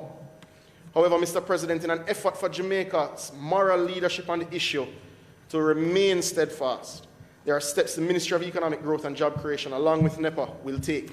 These will include a full review of the measures already in place, a recommittal to enforcement of these measures, a full review of our recycling capacity in partnership with NSWMA with a view to moving our plastic recycling targets to 50% of monthly consumption, up from the current 12% being achieved. Move apace to tighten loopholes in the current phased ban with a view to adding other items to prohibition this year done. You need to tell the rest of the private sector.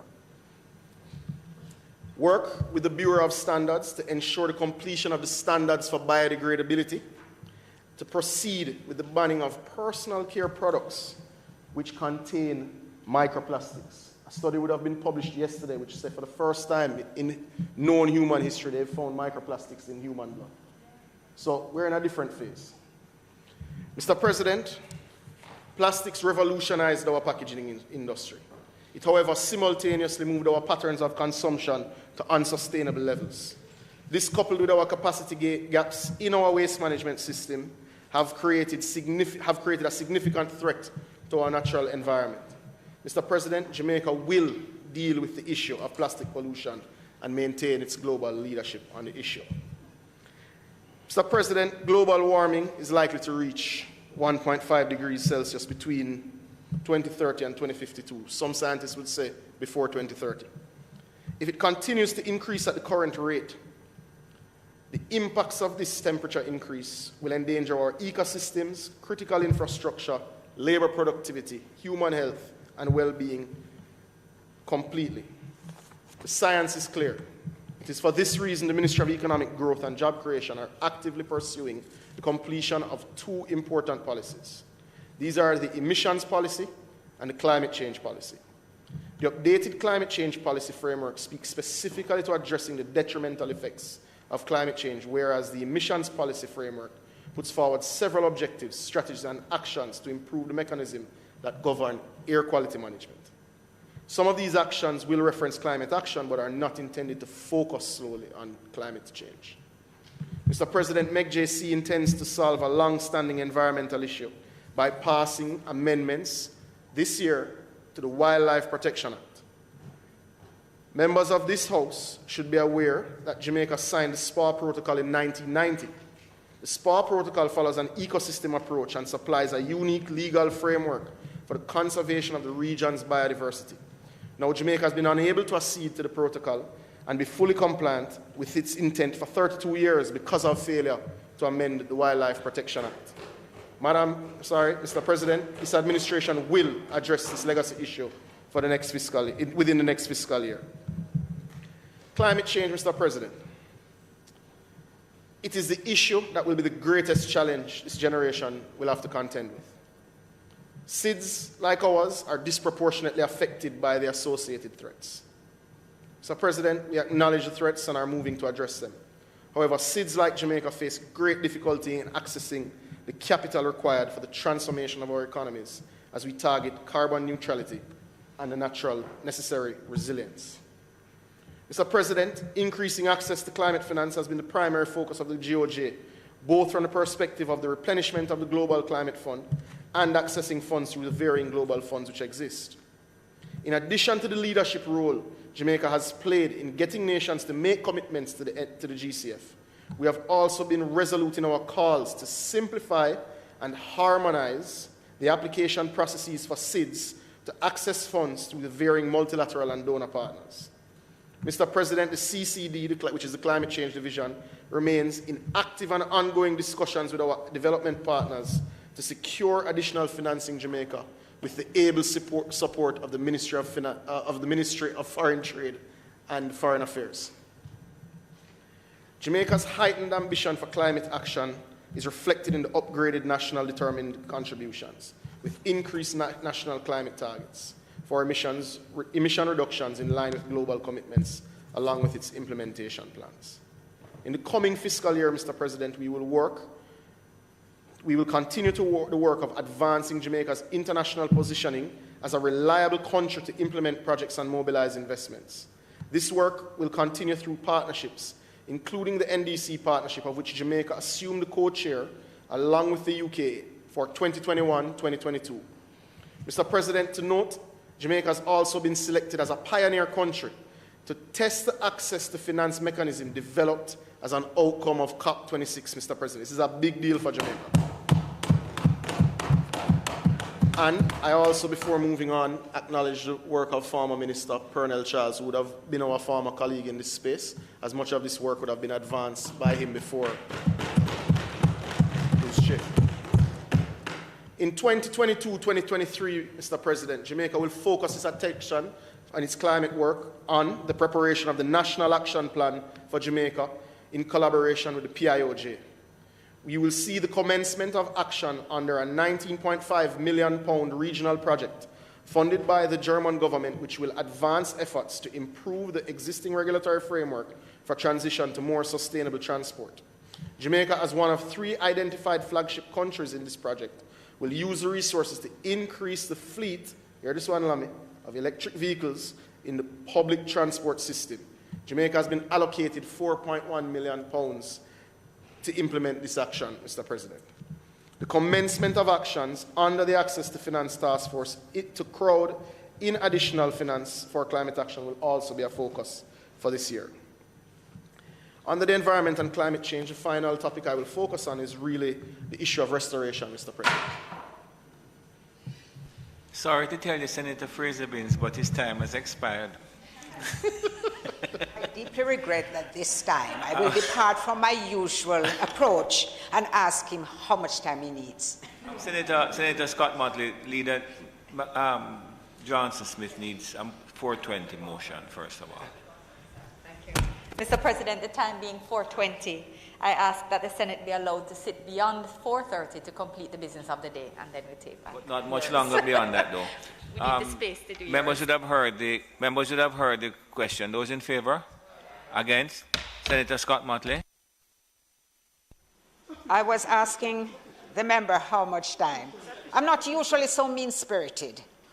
The question is that the member be given I 10 ask minutes. that he be given sufficient time to The complete question his is that presentation. I will be the mean-spirited one. The question is that the minister be given 10 minutes to complete his presentation. All in favour?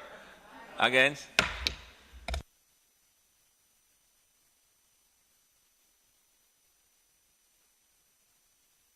Mr. President, has been around the announced initiative to plant 3 million trees. Mr. President, I am happy to update the nation today that we have indeed passed that 1 million tree threshold.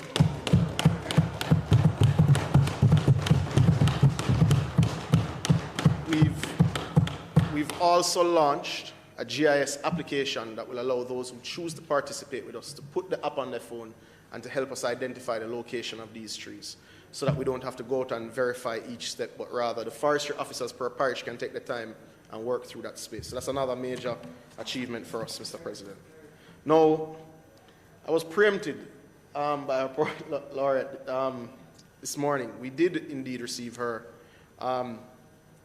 proposal, and it is, I'm happy to report, Mr. President, an initiative that the ministry intends to partner with her on introducing parish trees as a part of the Jamaica 60th celebration. This symbolic act will further demonstrate our commitment to the restoration of forests. I will move quickly to the issue of water, Mr. President, and I'll keep the time within 10 minutes, as difficult as that may be. Well, we did a lot of work in water, so there's a lot to highlight. So, Mr. President, the COVID-19 pandemic is, unfortunately, sometimes a buzzword for delays. But the truth is we can't ignore that it was a major crisis and the worst public health emergency for the last 100 years. Mr. President, despite that, we were able last year, and Minister Hill knows his portfolio very well, to improve service reliability through our works in the Kingston and St. Andrew area through this budget to over 500,000 people in Kingston and St. Andrew, Mr. President. That work would have been done. Rather, that is some of the work. That's what we're seeing already from some of the work that would have been done. As we move into this year, we will continue the work on the 6 miles downtown pipeline project at a cost of over $3.4 billion. This is in addition to the work that was done to the rehabilitation of the treatment storage facility at Constant Spring to improve and create access to 5 million gallons, Mr. President. Mr. President, I have to highlight what I would call, what I believe is quite successful. And this in many ways, as many communities would say, is where the rubber hits the road. Last year, as we come to the end of this fiscal year, the government would have successfully implemented 135 small to medium projects across the island, benefiting approximately 60,000 households in all parishes, Mr. President. This work was undertaken at a cost of $1.17 billion, Mr. President. And it is something we're particularly proud of. Some of these are small water systems that would have formerly been with rural water, would have been with parish councils, would have been with varying entities that the Water Commission has gradually gone through, taken control of and done the upgrades necessary to give people potable water, Mr. President. It is not to be taken lightly. If one thinks about last year, Mr. President, we didn't have very many water lockoffs and the constant reliability issues and complaints that we've become used to. These small and medium projects made a huge difference to achieving that, Mr. President. For several of these communities, it is the first time that piped water supply was accessible to residents in several decades. In some cases, in their lifetime. Mr. President, I could go through several others, but I'll just touch on one from each parish, just to show that we really did indeed have that footprint. Uphill in St. Ann Northwestern, the first time receiving piped water in over 50 years, Mr. President. Salt River, Clarendon Southeastern, the first time receiving piped water in 70 years, Mr. President. could talk about Dumbarton in St. Ann Northwest. I could talk about Water Lane in northwestern Clarendon. And I could talk about Guys Hill in St. Catherine. We could go into 5 Spen Pond Side, 500 Lane in St. Elizabeth Southern, or we could talk about Goffs Lane, Aberdeen, or Grassman Road in St. Elizabeth Northeastern. Mr. President, no, well, too long. I mean, everything from 10 to 50 years in most cases, right? We could go into Deans Valley, Waterworks in Frome, Westmoreland, or I could touch Lovers Lane in Hanover Eastern. Mr. President, we could talk about the completion of projects in Eastern Portland, in Norwich Heights, Anchovy, and Johnstown Road, which waited over a decade in some cases, Mr. President.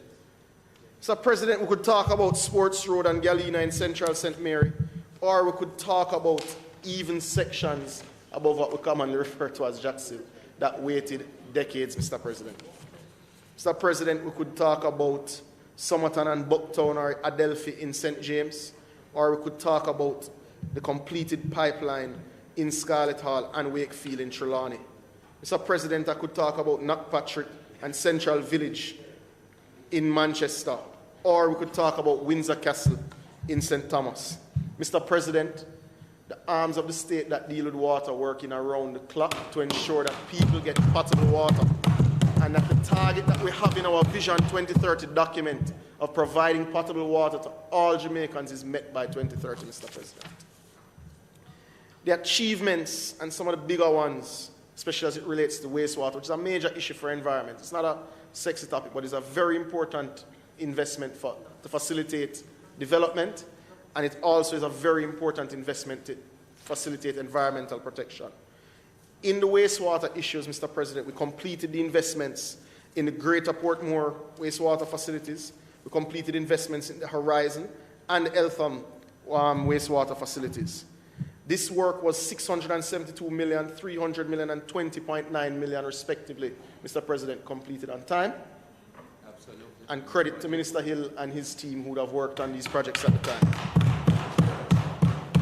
Now, because time is running, Mr. President, and I won't go too much longer, the priorities for this fiscal year are Spanish Town road transmission, which is the main that we all would see, and once that's done, the road work that work will be done. The Port Royal transmission main, which also needs to be upgraded and will take place this year. The Lower Jacks Hill space. We also in Greater Mandeville will work on the development of a new well source. We will focus on the supply and installation of pipelines that deal with the long-standing issues of Mandeville. Mr. President, we will continue, and we're moving into Portmore with our non-revenue water project, which is one of the major underpinnings of what has saved us, even with particular weather challenges over the last couple of years, from having the sort of lock-offs that we have, and is gradually, albeit slowly, returning Water Commission to the buoyancy that we want to see. Gradual, slow process, but it's a major step in that direction. Mr. President, last topic I'll touch on, even though I could go on for quite a bit because of the amount of work that's been done in water, is the current concerns. We know that surface water is responsible for 70% of the potable water supply in the island. And this is automatically impacted when you have droughts.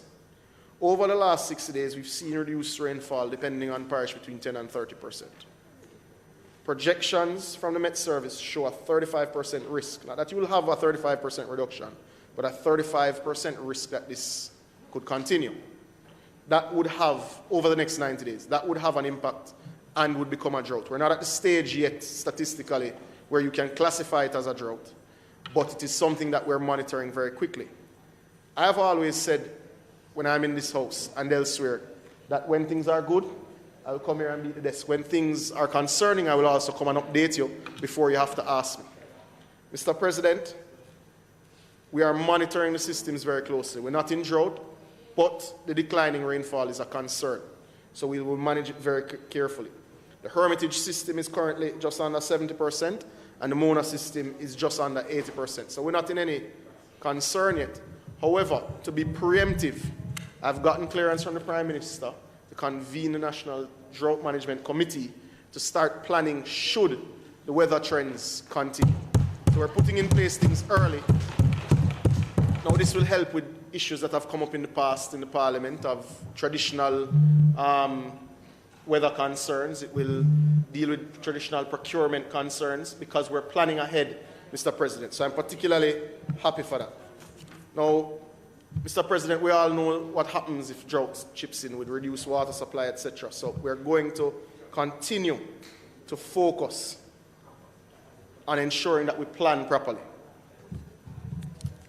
Mr. President, time is indeed coming to a close. What I would say... No, it has come to a close. Well, Mr. President, I do thank you for your extended time, and I thank you for the opportunity to have contributed to the debate on the Appropriations Bill this afternoon. I do look forward to my State of the Nation, where I can spend a lot more time on the water initiatives that we're implementing this year. And many of them are large. Many of them will be these sorts of small ones that really transform a community and really bring life back to some of these communities that feel forgotten. So, Mr. President, I thank you.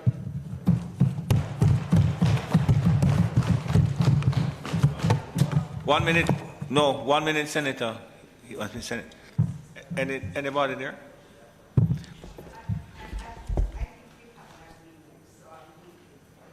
I have, there is one speaker over here that has a very brief presentation.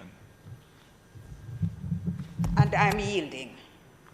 Senator Golden. President, before the Senator... No, hold on. Afterwards you finish. No. When you finish.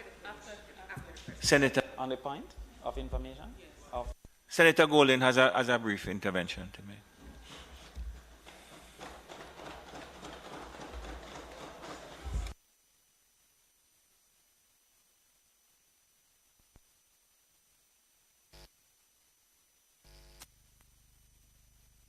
I think it has been...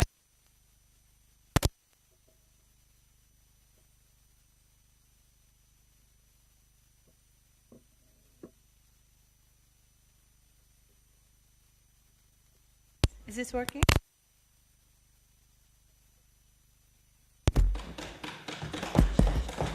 Yeah.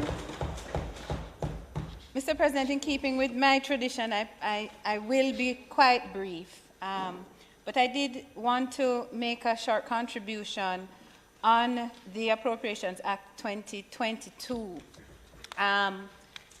Mr. President, I am privileged to serve as a member of the Board of Directors of the Development Bank of Jamaica, and the DBJ has worked tirelessly to design and develop programs to support the growth and the development of the SME sector. So when the Minister of Finance, in his remarks, spoke to the loan and credit guarantee support systems that will target MSMEs, it took on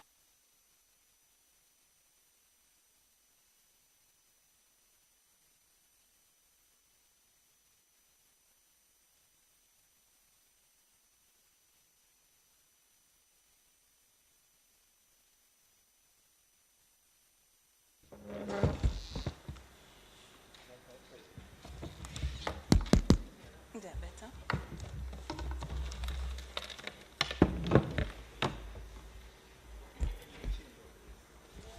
Yes. Mr. President, $13 billion in loans and credit guarantees for MSMEs is not a minor thing. It is, Mr. President, the opportunity for MSMEs to put their ideas into implementation mode and to realize the prosperity that has eluded so many Jamaicans for several decades. Mr. President, I want to share with the members of the Senate today some of the work that the DBJ is spearheading in support of the initiatives announced by Honourable Minister Clark. In 2011, Mr. President, the Rio Tinto Alcan Incorporated, a Canadian company which mined in the parishes of Manchester, St. Anne and St. Catherine for several decades, established a trust fund to assist with rural development in these parishes. A primary objective of the fund is to promote rural development of low-income households in the 3 parishes and to increase lending and support training for the agricultural sector. The fund is applied in 2 categories. It provides loan guarantees to small and micro farmers, and it provides training through scholarships for students pursuing agricultural studies. Mr. President, those scholarships are oversubscribed almost every year. In fact, since 2013, $126 million in scholarships have been disbursed to over 1,000 students to pursue agricultural studies at the secondary and tertiary levels. For the current financial year, we are processing scholarships for 124 students.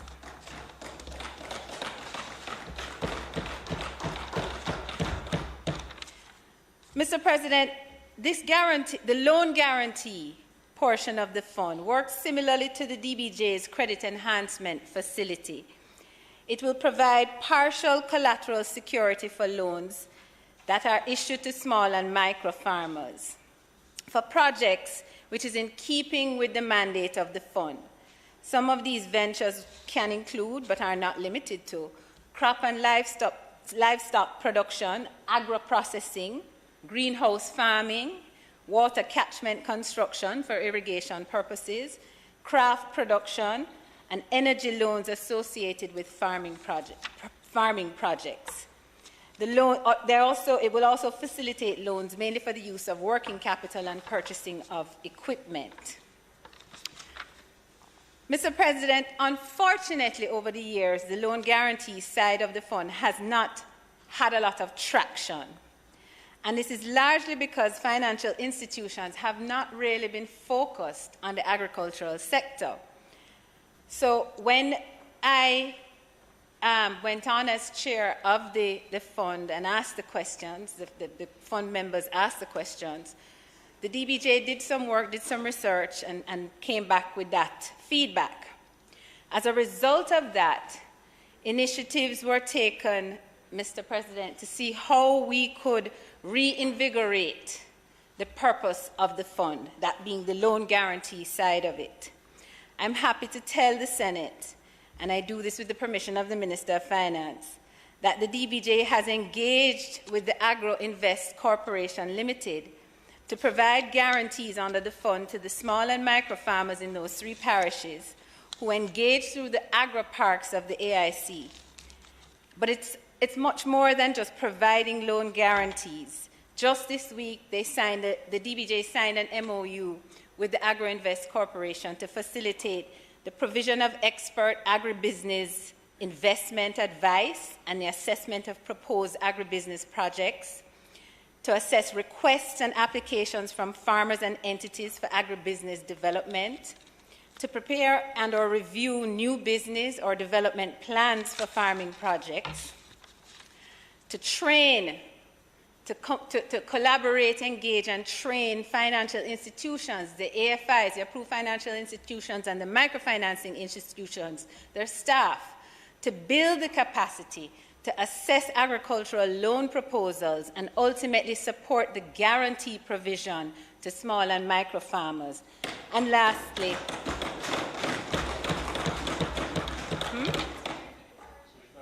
St. Anne, Manchester, and St. Catherine. And finally, to improve the financial literacy of the beneficiaries under the project. Once this MOU becomes operational in April, that's a week away, farmers in the parish of St. Anne, Manchester, and Clarendon will be able to engage with the Agro Invest Corporation directly or be referred by the DBJ to their financial institutions. Mr. President, this initiative furthers the government's efforts to release financing to the micro, small, and medium entrepreneurs and to unleash the entrepreneurial potential of the small and micro farmers in the 3 parishes. It provides for them opportunity to realize their dreams and to attain the prosperity that this government is seeking for us collectively. Mr. President, if I could just touch on our new Ministry of Legal and Constitutional Affairs, which has perhaps been assigned the smallest portion of the budget. I didn't verify that, but it looked like a much smaller number than everybody else. And I assume that there will be need this year, as this new ministry begins, to do its work, to build infrastructure, to engage its mission and its function. But I want to underscore, Mr. President, what the budget reveals for me, and that is how critical to all the other missions on which the government has set out, and how critical the work of this ministry is going to be. We must indeed have a robust legislative process. We must have a legislative process that benefits, in the first instance, from properly researched and crafted policies. Policies that consider the realities of our jurisdiction and applies the lessons learned from others, but also understands where novel approaches must be taken to our unique problems. We must, Mr. President, remove our anxiety from the process of lawmaking so that our laws are not only just and fair, but most of all, responsive to the problem that we are seeking to fix. Mr. President, over $500 million has been allocated to ensure the system of legal reform is actively supportive of the law reform measures outlined and expressed by this 2022-2023 budget. And I wish the new minister well in fulfilling the objectives of her ministry, and I laud this government for recognizing that this is a fundamental pillar to achieving peace, to accessing opportunity, and to securing prosperity. Mr. President, I do want to make a final point that is of concern to many Jamaicans as well as to myself, because for all the seeds that we sow towards peace, opportunity, and prosperity, we have to ensure that good governance systems are in place to ensure that we reach our goals. If we are unable to traverse our communities in peace, then whatever the opportunities that present themselves, the likelihood of grabbing them is diminished. The government has allocated roughly $100 billion to security and crime fighting. And recently, Mr. President, the Honourable Minister of National Security, Dr. Horace Chang, tabled a bill in the Parliament seeking to repeal the current Firearms Act and to replace it with new and improved legislation. The Firearms Prohibition, Restriction and Regulation Act is a legislative measure to ground the fight against illegal firearms and its illicit trade. The bill has been referred to a joint select committee on which I have the privilege of serving. The work of that joint select committee is indeed tedious and technical, but it is absolutely necessary. Mr. President, I noted the opposition leader's remarks about autocratic rule in his presentation to the House recently. And I hearken back to that because right now in the Joint Select Committee on the Firearms Bill, we are discussing ways to ensure that the minister's power is limited to that which is necessary and not an overarching reach of discretion. That where there is a need for a minister to act, he has that power, and where for transparency and good governance he ought not be the decision maker, then other mechanisms are put in place. I think we had that discussion this past week. The deliberations continue, Mr. President, and I'm confident that at the end of the process, we will have legislation that is responsive to the problem of illegal guns and facilitates a transparent system for licensed firearm holders. Imagine, Mr. President, a world where the billions spent on crime prevention, on control of crime, could be divested to schools and hospitals. Think about that kind of a Jamaica.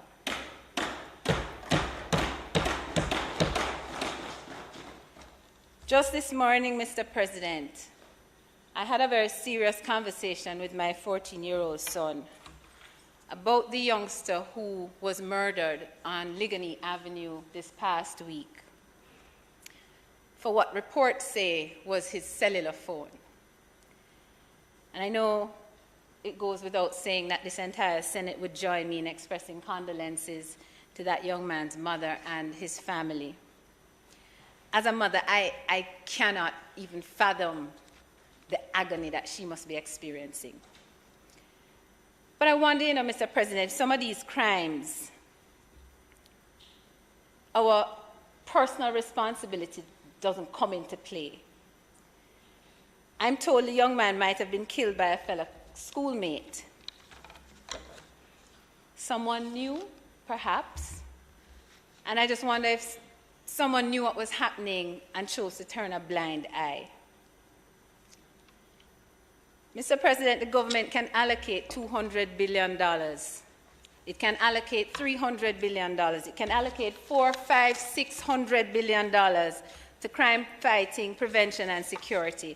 But I want to talk to my fellow Jamaican citizens, and I want to encourage them to remember this one thing. We all have personal responsibility. The question of peace is not only a governmental priority or responsibility. We, me, you, I, we must acknowledge that we have a responsibility as individuals and as a community to ensure that we are conducting ourselves in a way that promotes peace and security. We must recognize our own role in ensuring that peace and security in our communities. We must cease to harbor and protect those who are acting unlawfully so that there is no safe haven for them. Because no matter what the amount spent fighting crime, if we as a people do not choose a more invested and responsible approach, we will not achieve that which so much effort is being levied at. And it is not beyond us, Mr. President. I do not believe that peace is not attainable. If I believe that, I would have to give up now. If I believe that, I would not have had children. But it requires our collective efforts. Let us sow seeds of peace. Let us reach for the opportunities presented in this 2022-2023 budget. And let us grab that prosperity that awaits us as the reward for our hard work, our diligence, and our discipline. In this 2022-2023 budget, the government, led by the Most Honourable Andrew Holness and ably supported by our Finance Minister, Dr. Nigel Clark, is steering us on such a path. I commend it to my fellow citizens. I support the budget that has been crafted and tabled in this honourable chamber. May it please you, Mr. President, my contribution. Thank you, Senator Golden Campbell.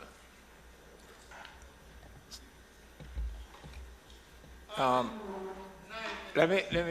So, President, I was rise to indicate that, a point of clarification and asking my colleague senator to withdraw a statement that I thought was political propaganda that he created, but it seemed he believed. Mr. President, just even today, I quoted a third-party media article that stated over 400,000, for which the total number of households is 571,000, as has been repeated by Minister Nigel Clark. At no time did the People's National Party intend to do all households. I've shared that communication with my good friend, and I believe that while he has a political responsibility, it was unrepresentative of our friendship. And I think that the truth is established and a withdrawal is necessary. Mr. President, what my good friend has shared with me, just to deal with the point raised, is a Gleaner article and a nationwide interview. I also, Mr. President, have found 3 articles, one that starts from a revision figure of 350,000 households to one that quotes as no cap in the same space, and I'm prepared to send all of those articles to you. There's also another issue where the manifesto has magically disappeared from the PNP website now. Now I have a printed copy because we printed all the pages and run all of it, and I have, as you know, recordings of every single public statement in the space. Now, if after review, not just in the spirit of friendship, but certainly in the spirit of truth, if after that review I believe it needs to be withdrawn and apologized for, I'd be happy to do so at the next sitting. But I'm not in a position to do that because the information in front of me conflicts with some of what you would have said to me as well. Sure. All right, thank you. Thank you, Senator Crawford. Thank you, Minister Samuda. Minister... That's right. Minister Hill. Yeah, right. Mr. President, I won't even address that by saying I'm reclaiming my time. I'm going to do what I have to do. Thank you so much, my colleagues, on both sides for participating in this appropriations bill debate. Much of it was informative. Some of it was otherwise. But we thank you all. I also want to say publicly, many thanks to Minister Dr. Nigel Clark for presenting an outstanding budget that many Jamaicans and many people contacted me and said how really awesomely outstanding it was. And I'm pleased to say that publicly because it was. Then, if that was enough, Mr. President, Prime Minister come in. And when he was finishing showing why he is the right Prime Minister for this time, everybody was convinced and everybody was happy to hear where the direction that the government is going, and I give him also my thanks. Senator Webby thanked the FS. I wanted to pick out some people a little below. Miss Stephanie Abrams has been extremely helpful to me in getting this prepared. My executive assistant, Ms. Cadian Jonas, worked closely with her, and there are many people like them at their level and just above who have been very helpful in this. I thank them all. Senator Crawford started off by comparing banks and taxes. Not quite a fair comparison. One is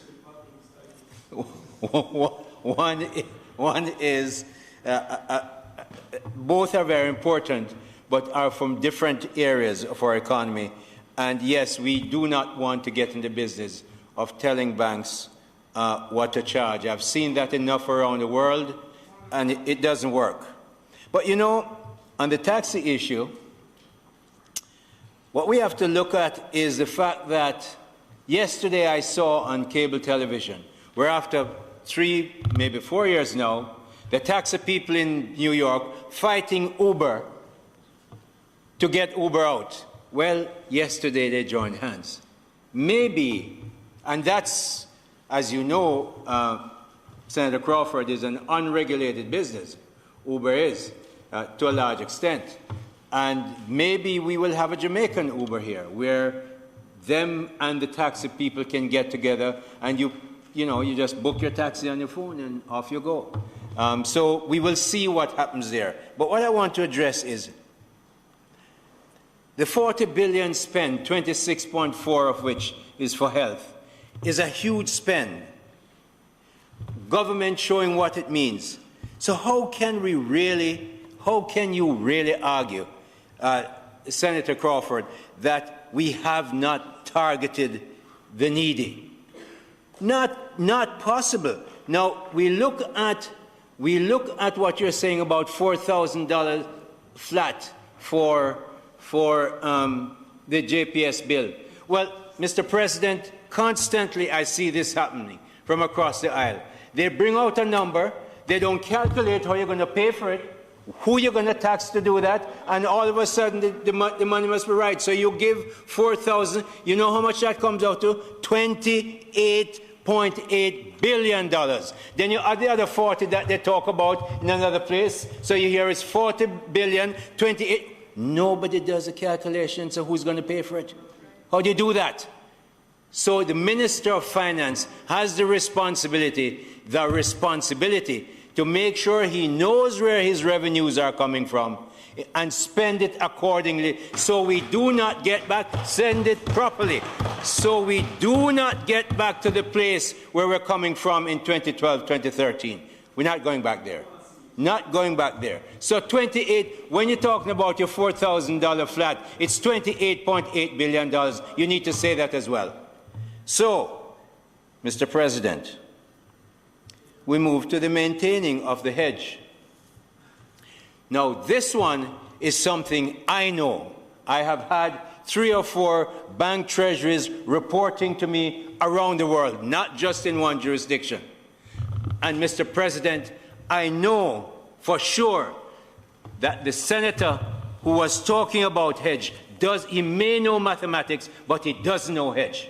Because what we bought was a call option, and a call option says that I am buying an option for a future price that I expect to be higher.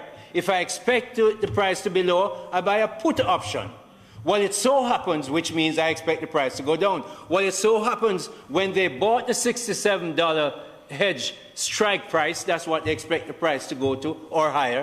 The price was about 40 there. I wrote about it in the Gleaner, so I know this stuff.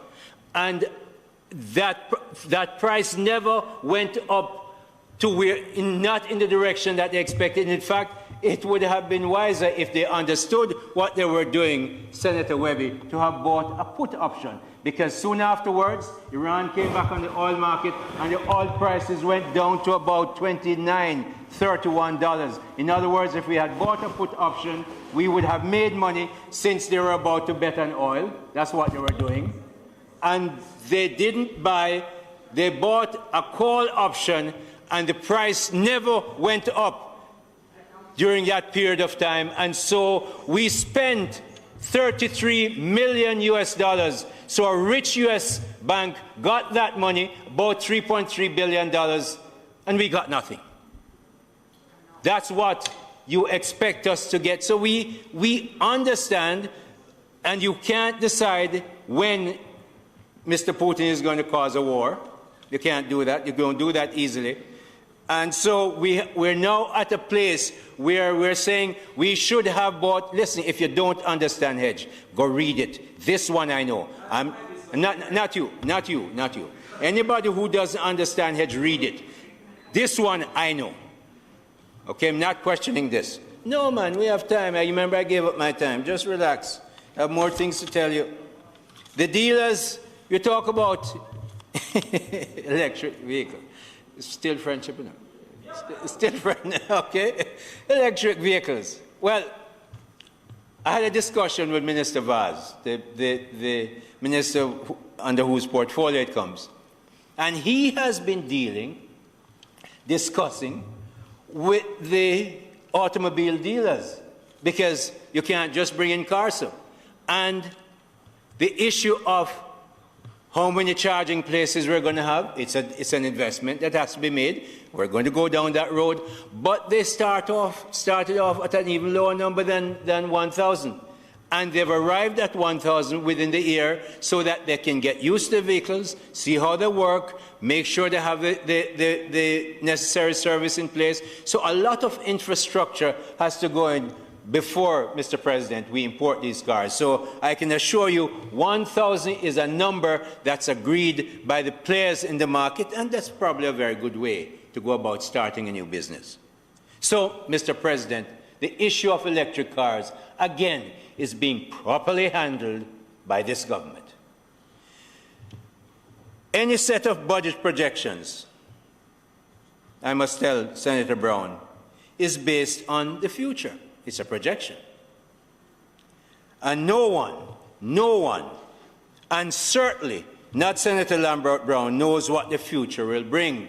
So we can't say exactly how much tax you're going to collect. You project, and you work sensibly towards it, just like Senator Webby is running his business in 5 different countries, different currencies. They have to project. You never know exactly. You want to make sure that you come above budget. And he has to be in there saying to the division heads, hey, you don't undercut my budget because you want to beat it and say you're good. So he's stretching. He's always stretching. And that's process that goes on in business. So it's a projection. So don't say that, you know, the amount of taxes that we are estimating is an estimate. It is an estimate. Concerning the 50 buses, I can confirm to you that 50 buses have been ordered and they're going to be on their way very soon. And that is coming forward to make sure that we subscribe and fit the commitment that we made. The 99 billion fiasco. Mr. President, the fiscal policy paper, which, having read it, it is my guess, I don't know, but I guess that whoever wrote that speech and the part about $99 billion did not read the fiscal policy paper, and if they did it, they didn't understand it, because as Senator Webby made clear, pages 6 and 34 make it absolutely clear. But that wasn't enough for Senator Brown. He came back in there today and talked about PwC. Well, before I came, I checked the PwC website. They have adjusted their website to make sure it's very clear. Mr. President, we only needed 2 numbers, 606 and 671. 606 was the number that happened after we did the supplementary budgets.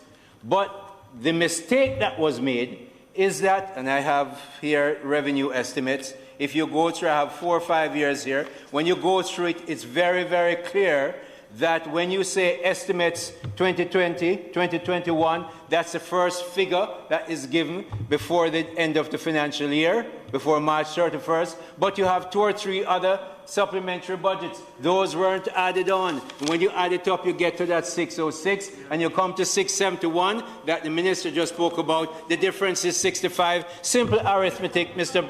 President. I'm from St. Elizabeth, and I can do it. So why them can't do it? I mean, I come from town.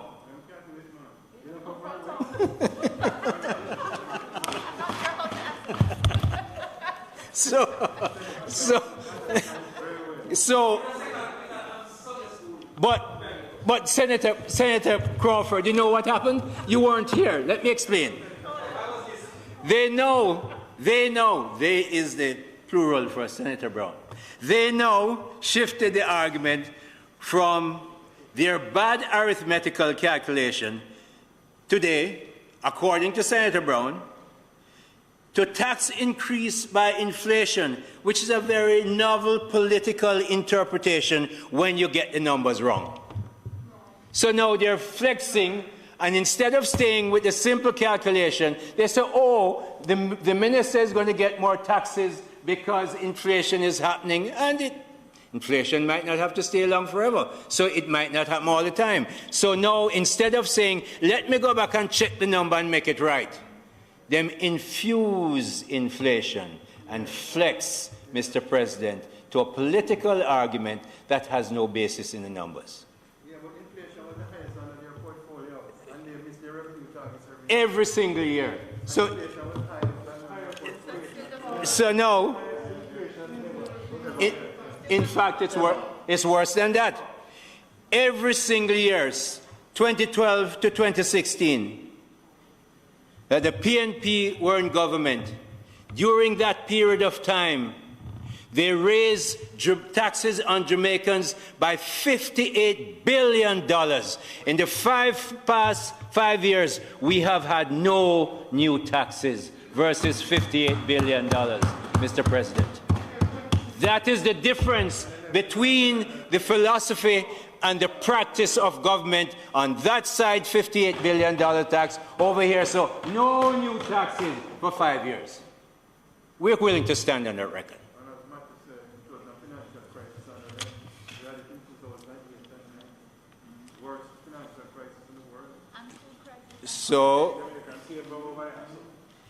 I hear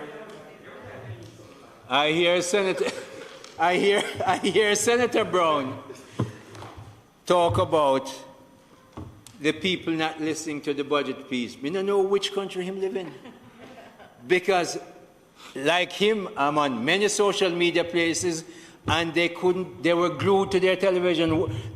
I think, probably good, a measure of productivity went down during that period of time. People were looking, it was productive political performance and creation, but people were listening. You know why? You know why? As I said, for the 4 years they were in power, all people line up around the television and those who listen on radio is how much more taxes them going to charge. Which tax going to go up? Rum going to go up? Cigarette going to go up? Which? Anything, ban your belly.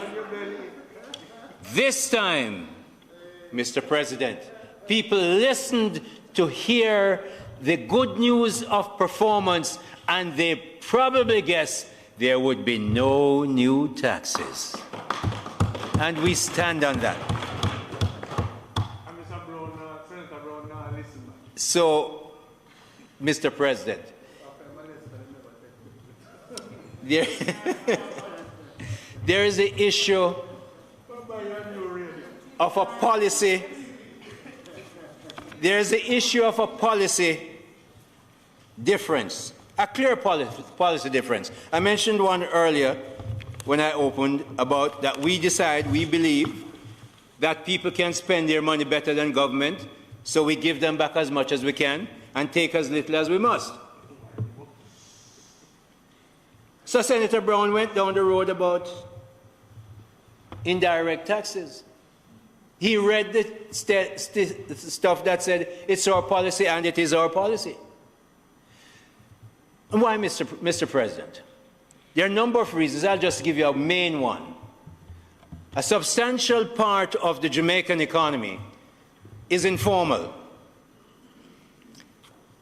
But whether you operate in the formal economy and you're a bank employee or you're a bank manager, and therefore you're in a regulated business so you can't hide your taxes, or you're operating in the informal economy, and especially in the informal economy, you tend to go to restaurants. You pay GCT on your food. Everybody in the informal and formal economy, you have to wear clothes, whatever kind you wear. You have to pay GCT on it. In fact, in a developing country where we have so much informality, indirect taxes is the way that many of our multinational partners are saying that we need to go because you capture most people. So, Senator Brown, it is a clear policy provision and direction that we take. And we know why we take it. And it has helped us to have no new taxes in all of 5 years, compared to 4 years of $58 billion of taxes every single year that the PNP was in before us. Twice in 1 year. Whole heap of times. So, Mr. President, as I looked at the appropriations bill, how the money is going to be spent, how the taxes is going to be collected, that $671 billion, where we're going to get, where we're going to focus on, I just want to end with this. And I have no apologies. I'm repeating something that is excellent from the Prime Minister's speech, and it's how I'm going to end. So listen to me carefully. Works. We have a raft of good things, good changes in NHT. I won't bore you with that. Whole heap of them. We even increase the equity holders by 50%. You're a mathematician. 50%. That means it's 3 people, though. We move from 2 to 3. Okay, but in the NHT scheme of things, it's a lot. Because you have not just 2 people now bearing the burden, but 3. You know how much better that is. But there are many other benefits. Not going to take that time for there. But the development of infrastructure. Yeah, man, you saw mathematician teach me to use numbers in that kind of a way. Development of infrastructure, Mr. President. Works will be done to mitigate the impact of stormwater flows, a lot of water that Minister Samuda spoke about, and stormwater is a big issue. Marcus Garvey Drive, Maxfield Avenue, Falmouth Dragline, Maypen, Clarendon, Santa Cruz, St. Elizabeth, a great parish, Port Maria, St. Mary, a good parish, Montego Bay and St. James, working very well parish.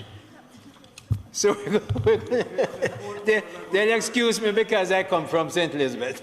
I don't know better. So, so we're going to have a lot of work, and that means money going into the communities and benefits coming out for the communities. So we're very proud of that. $1 billion for education skills. This is for upcoming fiscal year for temporary teachers to help our schools. Very, very important. I pick out the education one because it's very important. It's the future of this country. It's the future for economic growth. That's how I get where I am, completely committed to it. I have some more on education. An Education Transformation Oversight Committee has been appointed to monitor and publicly report, no quietness on any kind of side road, report to the implementation of the recommendations made in the Jamaica Education Transformation Commission report that was headed by Dr. Orlando Patterson, which was recently completed. Again, a key factor in the economic growth of this country. Gangs and illegal guns. The recently launched JDF Anti-Gang Task Force has been reaping significant success. Now, when we reap success, you don't hear a lot of noise. When somebody gets killed, not wrongly necessarily, you hear it, it's on the front page, but it's good news, and good news hardly makes the front page. Maybe you get it on about page 5, but we're working on it. There's good news there. No, you do that, man. We know you do that. We know you do that. For the period January 1 to March 4, 2022, Jamaica recorded an 11% reduction in major crimes. 11% reduction in major crimes. That is the lowest incidence of major crimes since 2010. So all the 4 years, we beat them. The entertainment industry. It's all right, man. I have 35. A special $1,150 million window of support will be made available for the entertainment sector. They have had a tough time. Because entertainment deals with a lot of people, they've had to stay inside. The government has seen it fit that now that we're opening up, apart from what we've done in the past, and we have done significant amount of help in the past, we're now putting in $150 million. This will help musicians, entertainers, theatre production companies, and promoters of festivals and events. For the first 6 months following the reopening of the entertainment sector, permit fees will be cut by 50%. So we're not only putting in money, we're making sure the fees are cut. So we want them to come back into the front of the economy. Environment, protected areas. The work to declare 78,024 hectares, not acres. Each hectare is 2.2 acres of the cockpit country. A protected area is complete. Complete. That is 3,292 hectares, larger than the 74,726 hectares announced in 2017. It is this government that has announced and declared and implemented the cockpit country as a preserved area in this country. Mr. President, with that kind of environmental policy, with the $40 billion that we have used to help people in the past and a lot more to come, 26.4 of that on health, with all the stuff that my colleagues mentioned, from Senator Webby right back to Senator Golding Campbell, all of those. And in spite of the pessimism that I sit here, I listen to Senator Brown and wonder which country he lives in that has gone through the pandemic like this, that has helped as many people that we have helped, that has done as much as we can, and then come here with that kind of pessimism. So this day, today, Mr. President, I don't have the pessimism he shares. I don't have it. I have a realistic positivity about the way this government manages this country. And, Mr. President, I ask for the second reading of this bill.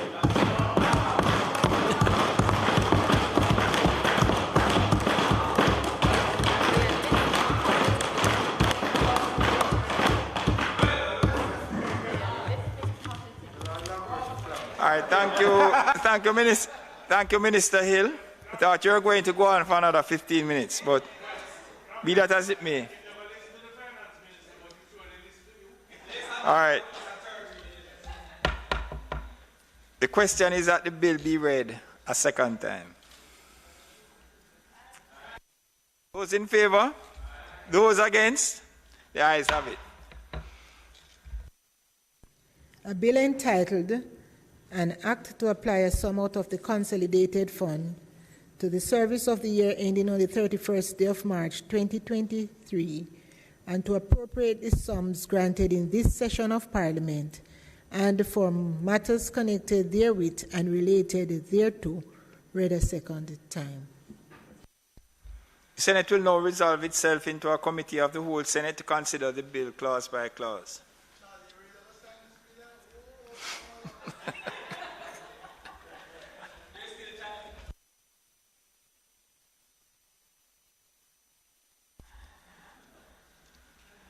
All right, I put clause 1. Those in favor?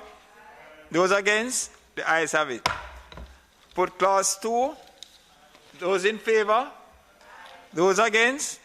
The ayes have it. I put clause 3. Those in favor? Those against? The ayes have it. I put the schedule. Those in favor? Those against? The ayes have it. I put the title and the enacting clause. Those in favor? Those against? Ayes have it. The question is that I do report the bill as having passed committee stage without amendments. Those in favor? Those against? Ayes have it.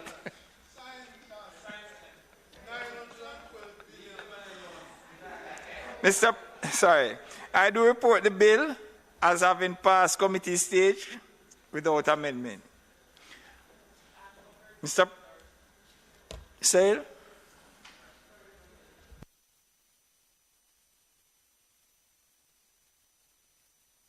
Mr. President, I ask for the third reading of the bill. Those in favor? Those against? The ayes have it. A bill entitled An Act to Apply a Sum out of the Consolidated Fund to the service of the year ending on the 31st day of March 2023 and to appropriate the sums granted in this session of Parliament and for connected matters therewith and related thereto, read a third time and passed.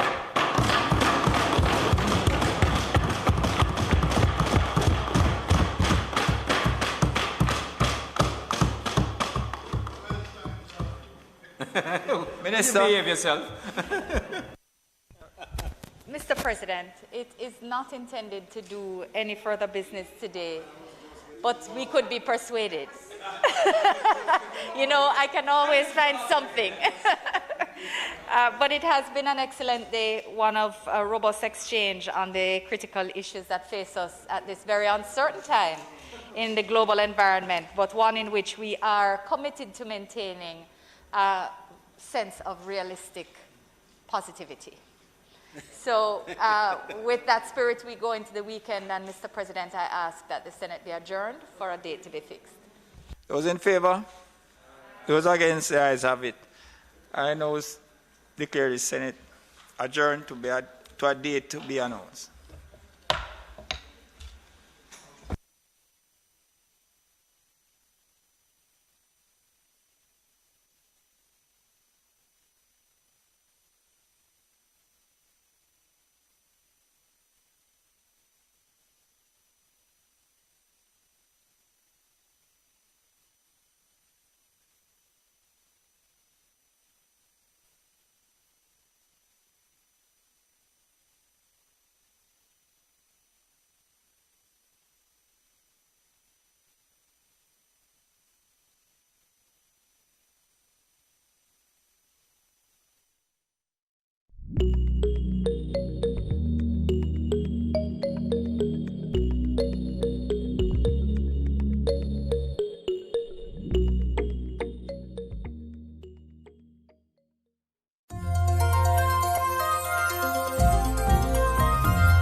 Tell me something. How much time you ever hear the government announce a project and wonder why they must spend millions on this and not on that? Well, if you think there's nothing you can do about how your money is spent, think again. Jamaica's budget is more than just numbers. It reveals our biggest problems and goals, our plans to fix them, and what to prioritize. We can even call it a promise book of what will be done to improve